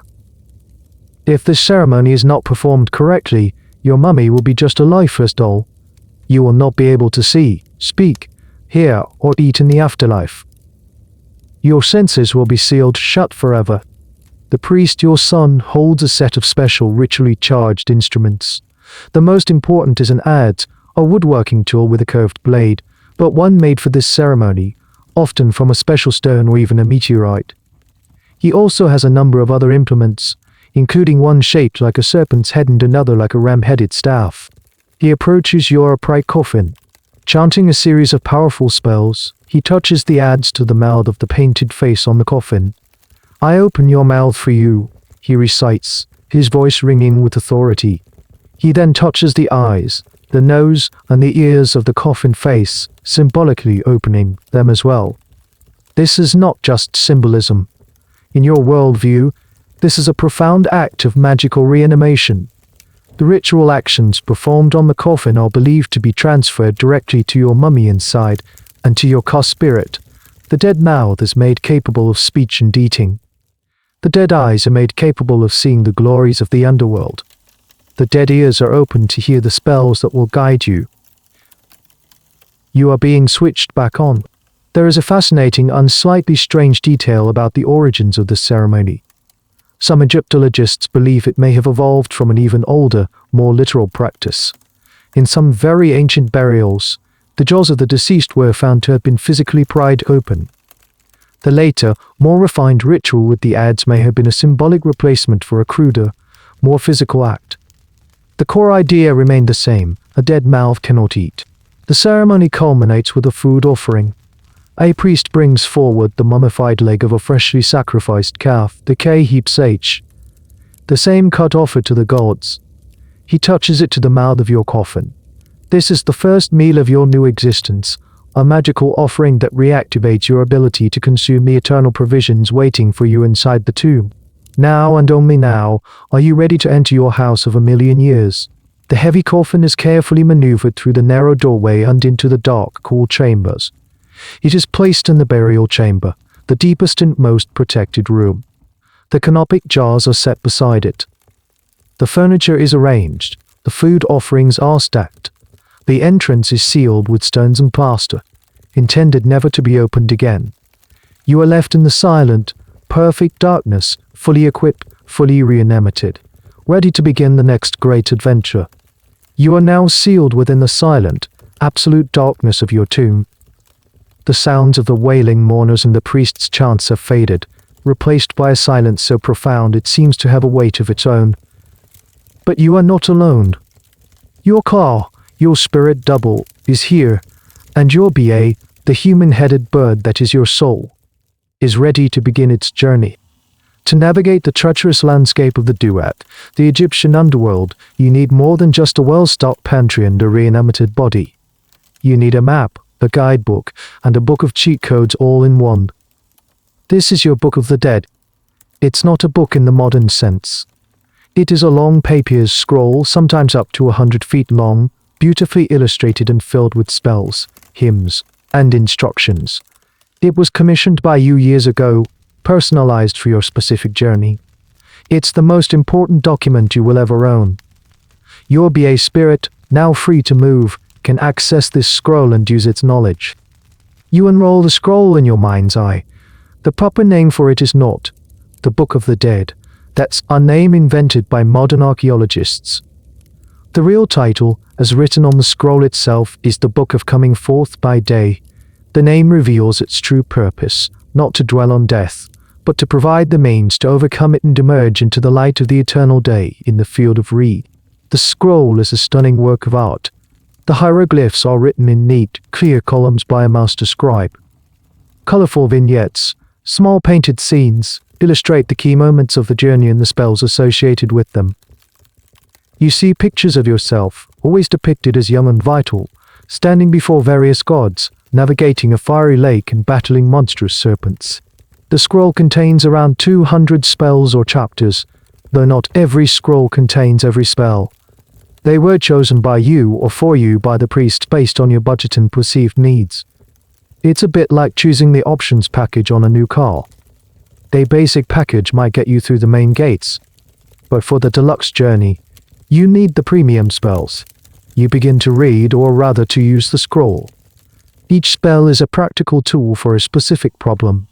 For example, you come to a series of 7 heavily guarded gates, each one protected by a terrifying gatekeeper with a name like He Who Lives on Serpents, and an equally unpleasant doorkeeper and herald.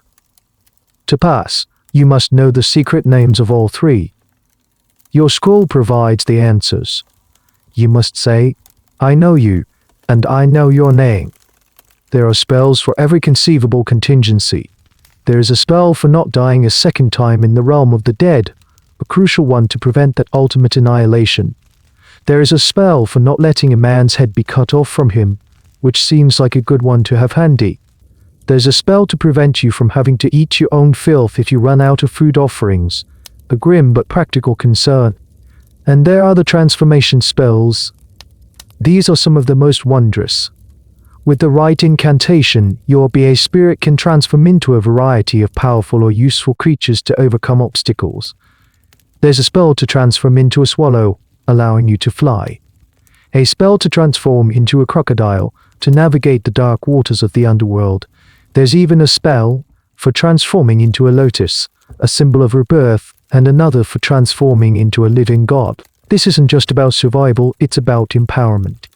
One of the most debated and curious spells is spell 125, the Declaration of Innocence.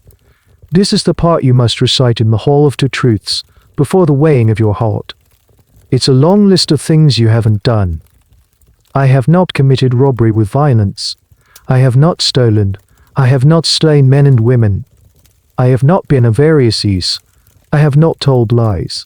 The list goes on and on, covering everything from major crimes to minor social foibles like, I have not been an eavesdropper and I have not been a man of anger. Future scholars will argue about the nature of this declaration. Was it a genuine moral checklist that an Egyptian was expected to live by? Or was the magical act of reciting the list, whether it was entirely true or not, what really mattered? The very existence of the heart's cherub spell, which tells your heart not to contradict you, suggests a certain flexibility in the system. It seems you were expected to be good, but just in case you weren't, there was a magical failsafe. Your scroll is your lifeline. Without it, you would be lost, a helpless spirit wandering in an eternal labyrinth. But with it, you are an empowered traveler, armed with the secret knowledge of the cosmos. You have the names, you have the passwords, you have the spells.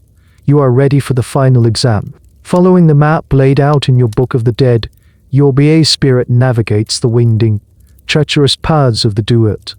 You have outsmarted gatekeepers, repelled demons with magic, and transformed into a falcon to soar over lakes of fire. Now, you arrive at your final destination, the Great Hall of Two Truths, where your fate will be decided. The hall is vast, silent, and intimidating. At the far end, seated on a magnificent throne, is Osiris, the lord of the underworld. His skin is green, the color of rebirth, and he holds the crook and flail, symbols of his kingship. Flanking him are the two goddesses, Isis and Nephthys. Before his throne sits a panel of 42 other deities, the assessors of Mayat, each one ready to judge a specific aspect of your life. The jackal-headed god Anubis, the divine emblem who guided you into the tomb, now takes you by the hand and leads you to the center of the hall. There, gleaming under a divine, otherworldly light, stand the great golden scales. You see Thoth, the ibis-headed god of wisdom and writing, standing by with his scribe's palette, ready to record the verdict. And at the foot of the scales you see her. Ammit, the devourer. She lies there, patient and expectant, a terrifying hybrid of crocodile, lion, and hippo. Her jaws slightly agape. She is the embodiment of cosmic punishment. This is the moment. There is no more hiding, no more spells to get you out of this. You stand before the gods and recite the Declaration of Innocence from spell 125, the long list of sins you have not committed. I have not caused pain. I have not made anyone weep. I have not been deaf to the words of truth. Your voice echoes in the vast hall. After your declaration, the test begins. Anubis approaches your mummy, which stands silently in the hall beside you. In a mystical, seamless motion that defies physical laws, he reaches into your chest and removes your heart to your ib. It is not a bloody, anatomical organ, but a small, potent vessel of your essence, glowing with a faint inner light. He places your heart on one of the golden pans of the scale.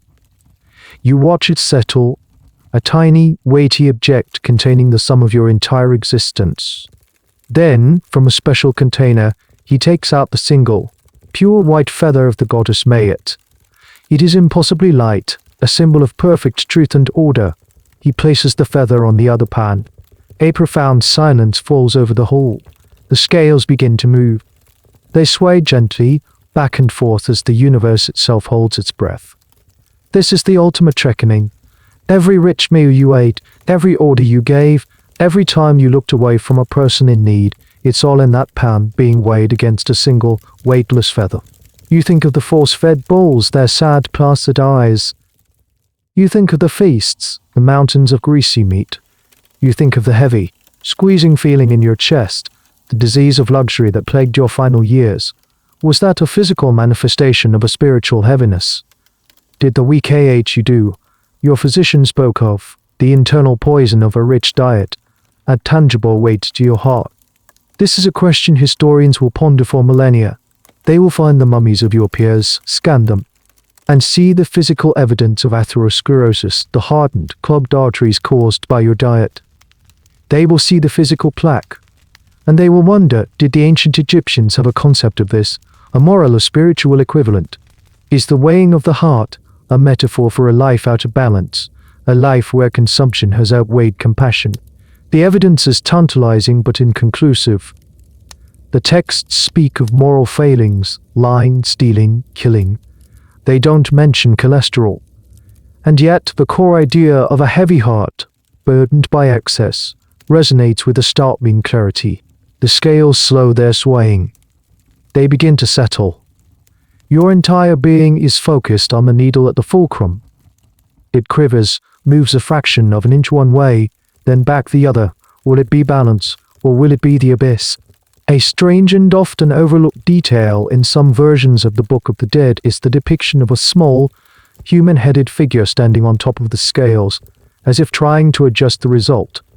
Some scholars believe this represents the deceased actively trying to argue his case, or magically influence the outcome even at this final moment. It speaks to a deep anxiety, a desire to have one last say in one's own fate. Finally, the needle stops. It is perfectly, absolutely vertical. Your heart is as light as the feather. A collective sigh of relief seems to ripple through the hall, though no sound is made. MMIT.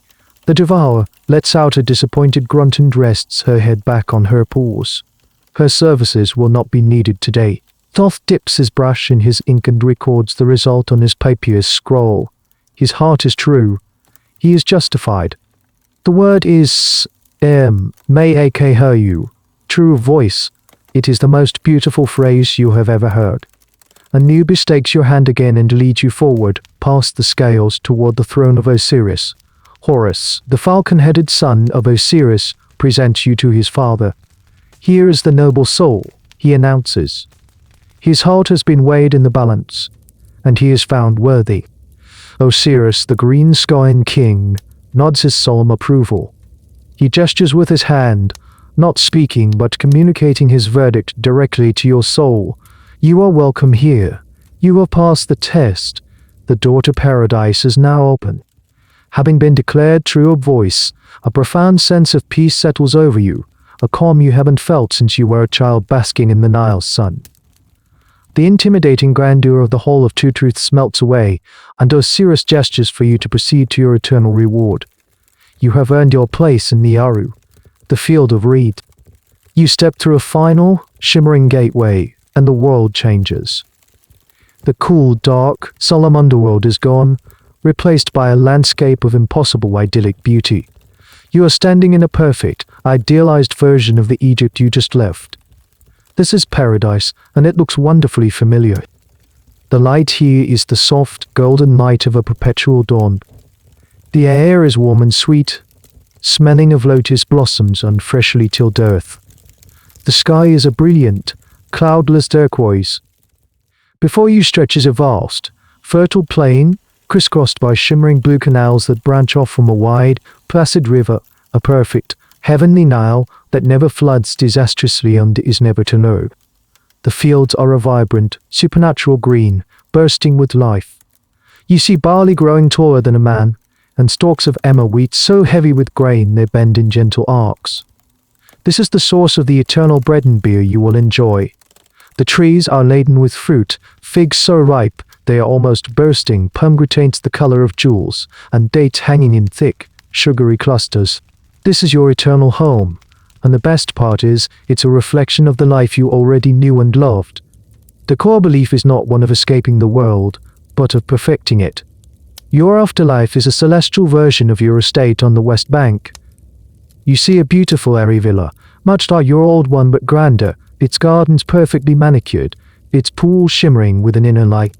And you are not alone. You see your wife, just as she is depicted in your tomb paintings, young and beautiful, holding a fragrant water lily. You see your family, your friends, all the loved ones who have also been judged worthy. They are here whole and happy. Even your favorite hunting dog has made it, ready for an eternal chase through the Papyrus marshes. But what about work? Is paradise all leisure? This is a point of some debate among your people, and the answer is wonderfully pragmatic. The gods expect you to tend these heavenly fields. But a great noble like yourself shouldn't have to do manual labor. That would be undignified. This is where one of your cleverest afterlife preparations comes into play. Scattered throughout your tomb, You had placed hundreds of small, mummified figurines called shabtis. Each one is inscribed with a spell from the Book of the Dead. Now, in the field of reeds, when the gods call out your name to come and work the fields, O noble soul, come plows with water, and carry the sand from the east to the west. You don't have to get your hands dirty. You simply recite the spell, and one of your Shaw BTI figures magically comes to life. It answers the call for you, saying, "Here I am." It then picks up the tiny model hosen baskets it was buried with and goes off to do the work in your stead. You have 365 of them, one for every day of the year, plus a few overseer shabtis to keep them in line. You have effectively brought a magical workforce with you to handle the chores. So your days in the field of reeds are filled with the activities you most enjoyed in life, but without any of the struggle, sickness, or anxiety. You go fowling and fishing in the heavenly marshes, but your throw stick always finds its mark.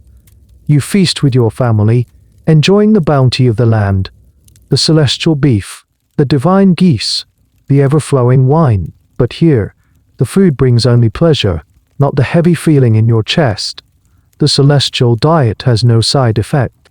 There is a charmingly specific detail about this paradise. It's believed to be located in the eastern sky, where the sun is reborn each morning. Your BA spirit can travel with the sun god Ra in his solar bark as he journeys across the sky during the day, and then return to your mummy in the tomb at night to rest. This daily cycle of movement undressed connects your eternal life with the cosmic rhythm of the universe. You spend your days playing Senate with your wife, the game pieces gliding across the board in the warm, endless afternoon. You sit by your perfect, shimmering pool, listening to the music of a heavenly harp. This is the goal you worked for your entire life. This is the product of your vast expenditure, your meticulous planning, your piety, and your magic. It is a state of perpetual, blissful, comfortable stasis. It is everything you were promised. A perfect life free of pain and worry forever. A life where the harvest is always bountiful, the company is always good, and the heart is always, always light. Your soul enjoys the perfect, unchanging bliss of the field of reeds. Your mummy rests in its silent, sealed tomb, a perfect vessel awaiting the daily return of your BA spirit. The stone that blocks the entrance is meant to remain in place for millions of years. But the world of the living is not as orderly as the paradise you now inhabit. Let's shift our perspective. It is now perhaps 100 years after your grand funeral. The authority of the Pharaoh is weakening. The economy is in decline. The guards who are supposed to be patrolling the necropolis are underpaid, and their attention wanders. In a squalid corner of a nearby village, two men are talking in hushed, urgent tones. One is a stonemason who worked on a nearby tomb. The other is a low-level priest with access to the temple's records. They are planning a crime. They know your name. They have seen the records of your funeral offerings. They know about the gilded coffins, the chests of jewelry, the fine furniture. Your meticulously planned afterlife, recorded for posterity by your scribes, has become a treasure map for thieves. One night, under the sliver of a crescent moon, they make their move. They are not a clumsy smash-and-grab team. They are professionals. They bring with them tools, bronze chisels, wooden mallets, and long levers. They know the general location of your tomb from the mason's memory. Finding the exact entrance is the first challenge. The original builders deliberately concealed it, covering it with sand undribbled to make it blend in with the cliff face. But these men are patient. They tap along the base of the cliff, listening for the hollow sound that indicates a sealed passageway. After an hour of tense, quiet work, they find it. Now for the hard part. Using their chisels and mallets, they begin to chip away at the plaster and stone sealing the entrance. The work is slow and nerve-wracking. Every chink of the chisel sounds like a thunderclap in the desert silence. They work in shifts, one man chipping while the other keeps watch, his eyes scanning the dark landscape for the flickering torchlight of a patrol. Finally, after what feels like an eternity, they create a small opening, just large enough for a man to squeeze through. A wave of stale, ancient air, smelling of dust and dried resins, washes over them. The first thief lights a small oil lamp and pushes it through the hole. The feeble light illuminates the descending corridor, its walls covered in your beautiful, serene paintings. He squeezes through the opening, his heart pounding with a mixture of fear and greed. He is desecrating the home of a powerful spirit. He whispers a quick, preventative prayer to appease your call, a gesture that is both superstitious and deeply hypocritical. The second man follows. They stand in the corridor of your tomb, their lamp casting huge, dancing shadows on the walls. They see you painted on the walls, spearfishing in the marshes. They see your banquet scenes. To them, these are not sacred texts, they are decorations on the wall of a treasure vault. They move quickly and quietly through the antechamberess, their eyes scanning for the most valuable items. They ignore the pottery jars of wine and oil, too heavy and not valuable enough. They are looking for the one thing that has always driven men to such acts: gold. They find the burial chamber. The entrance is sealed with a second, heavier stone door. They use their levers, grunting with effort, to pry it open. They slip inside, and there you are. Your magnificent nested coffins dominate the small room. The outermost one gleams in the lamplight, its gilded surface and inlaid semi-precious stones promising immense wealth. This is the jackpot. They don't waste time trying to open the coffins. That would take too long. With their chisels and small axes, they begin the brutal work of hacking them apart. The sound of splintering wood and cracking gesso echoes in the tiny chamber. They peel away the layers of gold leaf, stuffing the precious metal into leather bags. They find your mummy wrapped in its layers of linen. With rough, hurried hands, they begin to tear at the wrappings, searching for the amulets tucked within the folds. They are like frantic children unwrapping a gift. They find the golden finger and toe stalls, the broad collar of fine-sun gold, and the pectorals of lapis lazuli. And then, lying on your chest, they find the most valuable prize of all, the heavy, inscribed heart scarab. They wrench it free. In their haste, they treat your physical form with a complete lack of reverence. They break bones, tear the fragile, desiccated flesh. In a matter of minutes, the perfect, eternal vessel prepared with such care by the embalmers is reduced to a pile of torn linen and broken remains. They grab the smaller, more portable items of value, a jewelry box, a silver mirror. They ignore the Senate board, the mummified food, the chests of plain linen. Their bags are full. They squeeze back out of the tomb, pull a few loose rocks over the opening to conceal their entry, and disappear into the night, leaving behind a scene of chaos and desecration. They have stolen your treasure. They have violated your home. And they have broken the sacred vessel of your body, leaving your car without a proper place to rest. The silence returns to the tomb, but it is no longer a peaceful, perfect silence. It is a silence of violation and ruin. The thieves are gone, vanished back into the living world with their bags of gold and gems. Inside your tomb, a new kind of stillness settles. It is the silence of desecration. Your magnificent gilded coffins are a pile of splintered wood. The chests are overturned, their contents spilled across the floor.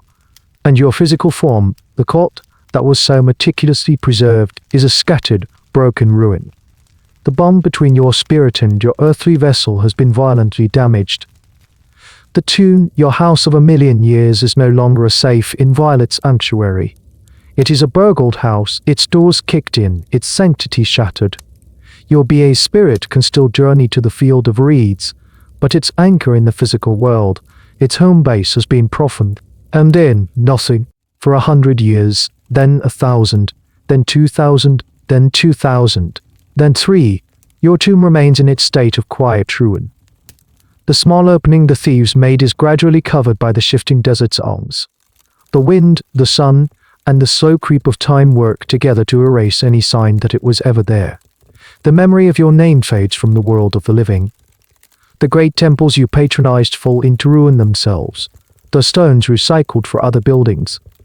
The language you spoke evolved, then is replaced, then forgotten. The gods you worshipped are supplanted by other deities, and then others again. Your entire civilization becomes a myth, a half-remembered legend of a land of pyramids and golden kings. Your tomb is now buried deep beneath the sand, a lost time capsule of a forgotten world. The temperature inside remains remarkably constant, cool and incredibly dry. The darkness is absolute. In this perfect, stable environment, a slow, patient process of decay is held almost completely in check. The torn linen, the scattered bones of your body, the discarded pottery, the splintered wood, they all just wait. The paintings on the walls, protected from the bleaching sun and the corrosive effects of moisture, remain almost as vibrant as the day they were painted. You are still there, forever young, spearfishing in a marsh that no longer exists. Your wife is still holding a lotus flower to her nose, her beauty captured for an audience that has long since vanished. The fat, garland bowl is still being led to a sacrifice for a god no one remembers how to worship. Both earthly and eternal are preserved in the dark, waiting. Outside, the world churns on. New kingdoms rise and fall. Great empires, the Persians, the Greeks, the Romans, the Arabs, the Ottomans, the British, march across the land of Egypt, each leaving its own layer of history on top of yours. The very landscape changes. The path of the Nile shifts slightly. The nearby villages move. The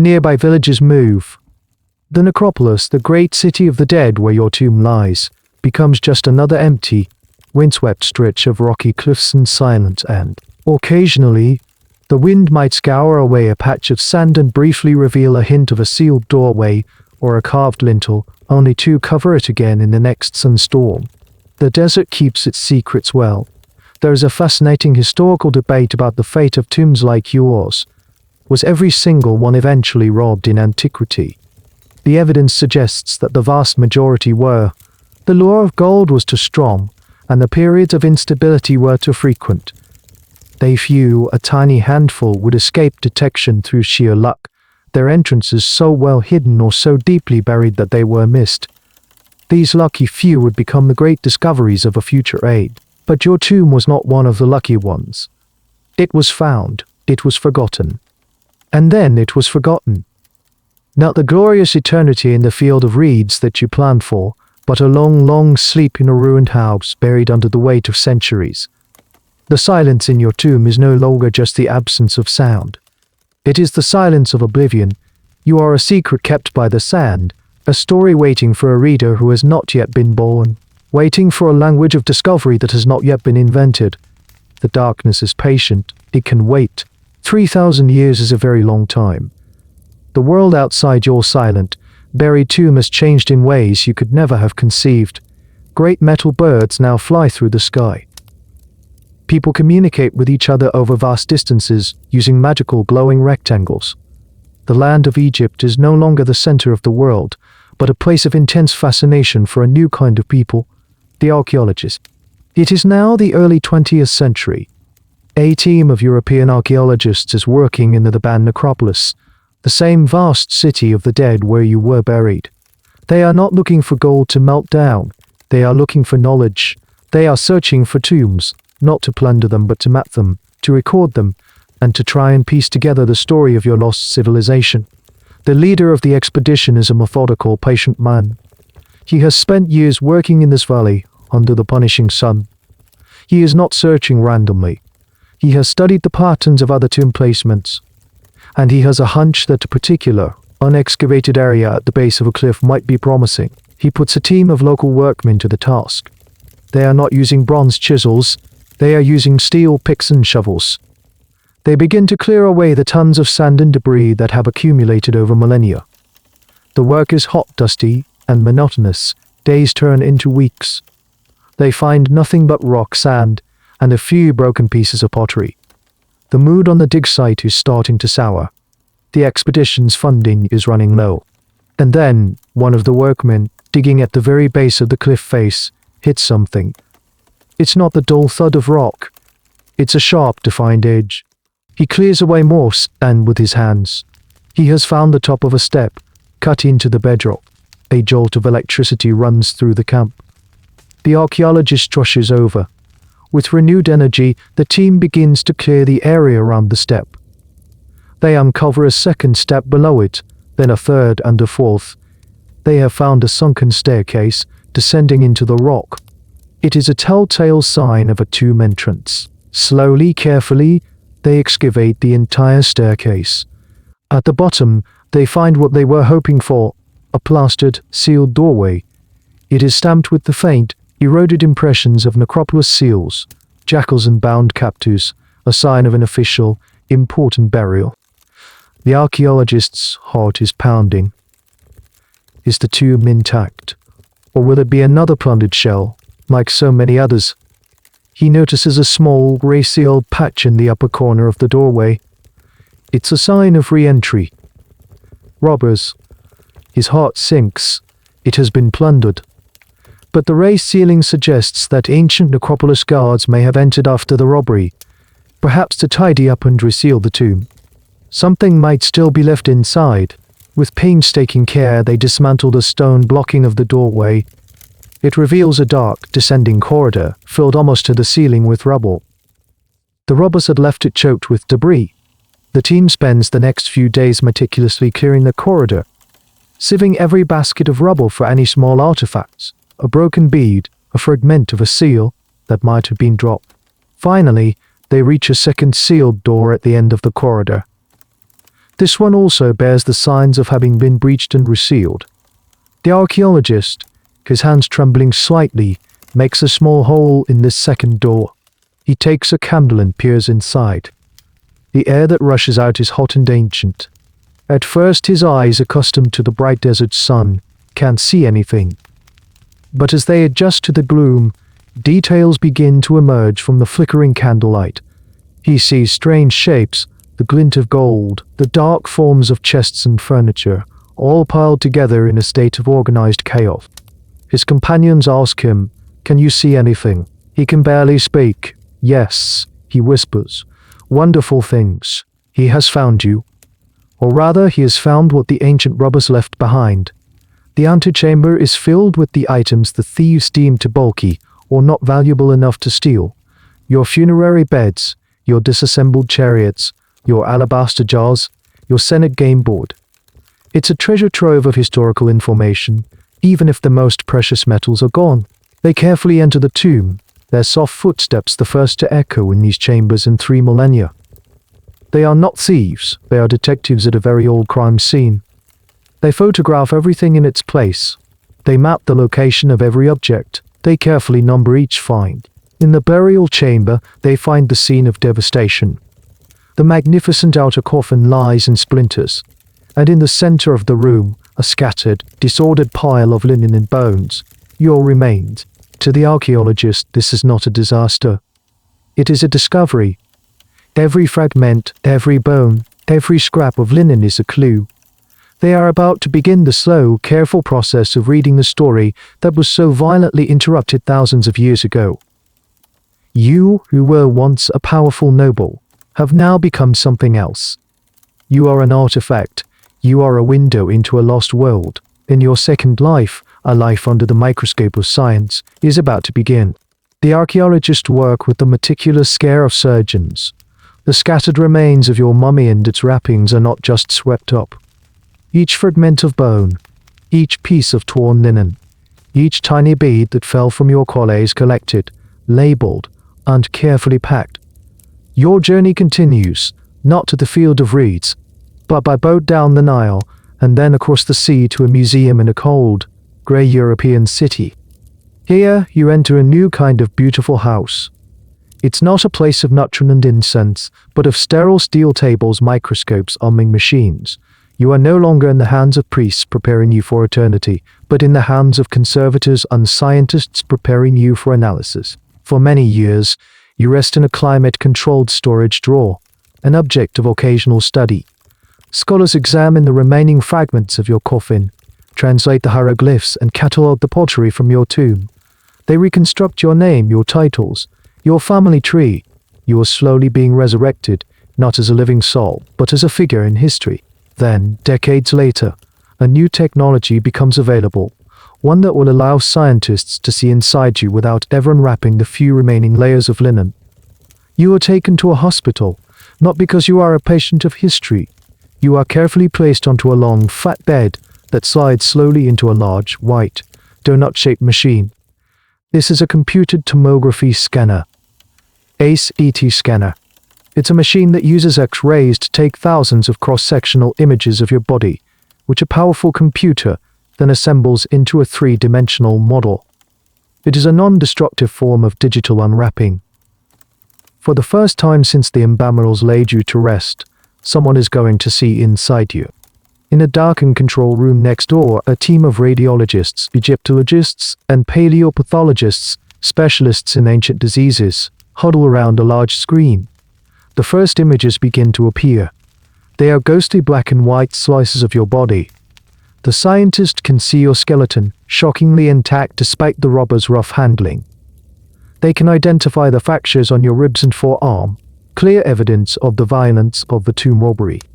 They can see the empty space in your skull where your brain used to be, and the telltale break in the ethmoid bone at the top of your nasal cavity, the hook hole. They see your empty torso, packed with what looks like linen sawdust. They can even see the faint outline of the heart's carob that the thieves missed, a smaller one that had slipped down into your chest cavity, but they are looking for something more. The radiologist adjusts the contrast on the screen, focusing on the major blood vessels. And that's when they see it. Inside the ghostly outlines of your arteries, the aorta, the carotid artery that leads to the head, they see faint pale patches. These are calcifications, hardened plaques, the physical rock-solid evidence of what your own physician could only describe as clogged metu. The team in the control room falls silent. This is the jackpot. They are looking at a clear, unambiguous case of advanced, systemic atherosclerosis. The modern plague of heart disease, preserved for 3,000 years in the dry, sterile environment of your tomb. One Egyptologist points to the screen. So the feasts, the force-fed cattle. It wasn't just artistic bragging. No. The paleopathologist replies, her eyes glued to the image of a badly clogged artery. It was their diet. And this is the result. He must have had angina. He probably died of a heart attack. The fuzzy ancient concepts of WKHU and the heavy heart are suddenly cast in a new, scientific light. Your strange, pressing feeling in the chest now has a name. The disease of luxury, which you and your peers suffered from in silence, is now visible in high-resolution detail. You are patient zero in a 3,000-year-old cold case. The scientists continue their digital exploration. They can estimate your age at death from the wear on your bones and teeth, confirming the gritty bread hypothesis for commoners, though your teeth are in better shape. They can identify healed fractures from earlier in your life. They can see signs of arthritis in your spine. They are reconstructing the biography of your body, a story it could not tell until now. Your journey has taken you from a sun-drenched villa to a dark tomb to a plundered ruin, and now to a digital image on a screen. The secrets you held within your preserved flesh are finally being revealed, not by magical spells, but by the penetrating, dispassionate light of a technology you would have seen as the darkest sorcery. The medical mystery of your discomfort has been solved 3 millennia after your death. The results of your CTs can ripple through the quiet, academic world of Egyptology. A scientific paper is published, its title a dry, clinical phrase like evidence of systemic atherosclerosis in the Ban Noble of the New Kingdom. But the implications are sensational. You, and other mummies from your era who are subsequently scanned, become headline news. The story is irresistible. The ancient Egyptian elite, who lived a life we romanticize as pure and natural, suffered from and died of the same modern diseases that plague us today. The curse of the pharaohs wasn't a magical hex placed on their tombs. It was the cholesterol building up in their arteries. In museums and university labs, researchers now look at the evidence of your life through this new lens. The connection, which was once circumstantial, is now explicit. The dots are connected in a direct, unbroken line. They start with the art. They look at the tomb paintings, the scenes of feasting that were once seen as simple depictions of abundance or magical thinking. Now, they look like a dietary chart. They see the platters piled high with roasted geese, the haunches of beef dripping with fat, the endless jars of wine and beer. It's no longer just a picture of a party. It's a detailed illustration of a diet dangerously high in saturated fat and calories. Then they look at the animals. They re-examine the temple reliefs showing the force feeding of cattle and fowl. The images of oxen so that they have to be pushed and dragged to the slaughter are no longer just a curiosity. They are evidence of an industrialized process for creating unhealthy food. They are the ancient equivalent of a factory farm, designed specifically to maximize the fat content of the meat that would be served at your table. The connection between the art of gavage and the art of your arteries is now chillingly clear. They even look at the offerings. The mummified food found in your tomb, once a quaint example of your belief system, is now seen as further proof. The haunch of beef, carefully preserved for your eternal consumption, was chosen precisely for its richness. You were so committed to this diet that you planned to continue it, with all its fatty glory, for all eternity. This discovery challenges a long-held romantic notion about the past. Many people imagine ancient civilizations as living in perfect harmony with nature, eating simple, unprocessed foods. Your mummy proves that this is a fantasy. You show that as soon as a sources, the elite will almost invariably develop a diet of excess, and with it, the diseases of excess. Heart disease, it turns out, is not a product of the modern fast food lifestyle alone. It's a product of the wealthy lifestyle, in any era. The academic debate shifts. For years, scholars argued about the translation of WKHUD. Was it a concept of evil, of filth, of magical poison? Now a new theory emerges, gaining wide acceptance. While WKHUD was a spiritual concept, it was likely born from the real physical symptoms of digestive and cardiovascular disease. The bloating, the indigestion, the chest pains, these were real feelings that needed an explanation. WKHUD was the name you gave to the consequences of your diet, a perfect blend of physical sensation and supernatural belief. The physicians of your time were not entirely wrong. Their diagnosis of Club Metu was, in a way, spot on. Their prescription of a leaner diet was the correct medical advice. But the cultural and religious pressures to partake in the feasts were simply too strong. You were trapped by the delicious, deadly paradox of your own social standing. The story of your health becomes a powerful, resonant parable. It speaks to our own time, to our own struggles with diet and lifestyle. Your clogged arteries, revealed by a 3,000-year-old X-ray, are a mirror. They show us that the human desire for rich, pleasurable food is an ancient one, and the consequences are just as old. You, the anonymous noble, have been given a new and powerful voice. You are no longer just a name on a coffin fragment. You are a case study, a warning from the distant past. The Pharaoh's plague wasn't a curse whispered by a dying king.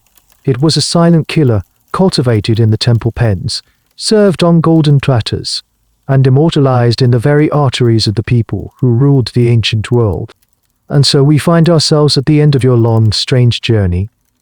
Let's drift back one last time, away from the cold, sterile light of the laboratory and into the warm, torch-lit darkness of your tomb. Let's stand before the painted walls of your burial chamber.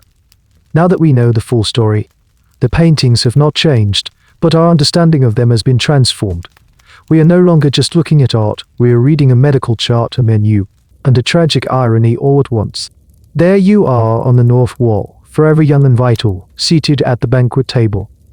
Before you is the eternal feast.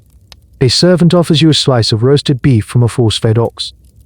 The meat is depicted with streaks of white, the artist's careful rendering of the fat marbling that made it so desirable.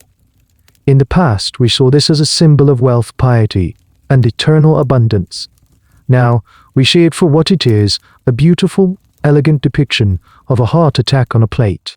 You are holding a cup of wine to your lips. Your other hand is raised in a gesture of enjoyment. But now we can almost feel the phantom tightness in your chest. The ghost of the WKHUD, that you believed was a spiritual affliction but was, in fact, the slow, silent closing of your arteries. The feast on the wall is no longer just a promise of paradise. It is the very thing that prevented you from enjoying a longer life on earth. It is both the cause of your death and your hoped-for reward in the afterlife. We look at the other scenes with this new, bittersweet knowledge. We see the agricultural scenes, the source of all your wealth. We see the rows of smiling, healthy-looking peasants harvesting the grain. We know they ate a simple diet of gritty bread and onions. They suffered from dental wear and the strains of hard labor, but their hearts, in a purely physical sense, were likely lighter than yours. The great paradox of your civilization is painted right here. The poor worked themselves to death, while the rich ate themselves to death. We look at the image of the weighing of the heart. You stand before the scales of Osiris, your heart being weighed against the feather of truth. You were vindicated, your heart was declared light. But we now know that in a physical sense, it was anything but. It was heavy, burdened with the plagues of a lifetime of indulgence. This scene becomes the ultimate expression of the disconnect between your spiritual beliefs and your physical reality. You passed the metaphysical test, even as your body was failing the biological one. Did your magical spells and declarations of innocence work? According to the painting, they did. Your faith in the end was more powerful than your cholesterol. And what of the great academic debate? Was the practice of gavage a pious act of offering the best to the gods, or a cynical system designed to provide luxury food for the priests? Looking at these walls, with the full story in mind, the answer seems to be, it was both. You genuinely believed that a fatter offering was a better offering. The excess was a sign of devotion. But you also undeniably enjoyed the results. Piety and pleasure were not mutually exclusive. They were two sides of the same greasy coin. The final, ironic menu of your life is laid out on these walls. It's a feast for the eyes and a warming for the heart. You built this magnificent, expensive house of eternity, decorated with scenes of a perfect life, to ensure your immortality. And you succeeded, just not in the way you intended. Your legacy is not the endless enjoyment of the field of reeds, a place we can never visit.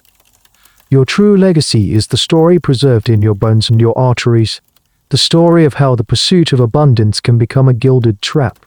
You have been resurrected by science, your secrets revealed not by a priest opening your mouth with an adze, but by a radiologist scrolling through images on a computer. And your message, whispered across 3,000 years of silence, is clearer than any hieroglyph. A life of perfect order and abundance, when taken to its extreme, can create its own secret and devastating chaos. The very thing you worshipped was the thing that brought you down. And so our story of this life, this journey, comes to its final, gentle rest. The flickering torchlight in the tomb seems to dim, the vibrant paintings fading into the soft, deep shadows of the past. The echoes of the feasts, the whispers of the spells, the silent testimony of the scanner. All of it now grows quiet, softening at the edges, becoming part of a much larger, deeper silence. You can let the details drift away now, like grains of sand carried on a desert wind. Nothing more to understand. There is only the feeling of this long, long story settling down, finding its own peaceful place in the quiet library of the past. Allow the narrative to dissolve, leaving behind only a sense of calm, a feeling of gentle distance. You are here, safe in your own quiet space, far from the Nile, far from the tombs, far from the tombs, far from it all. The journey is over. Our narrative has reached its peaceful end. It's okay if you're still here with me. Feel free to press play on another journey, or simply enjoy this deep and comfortable quiet. Good night.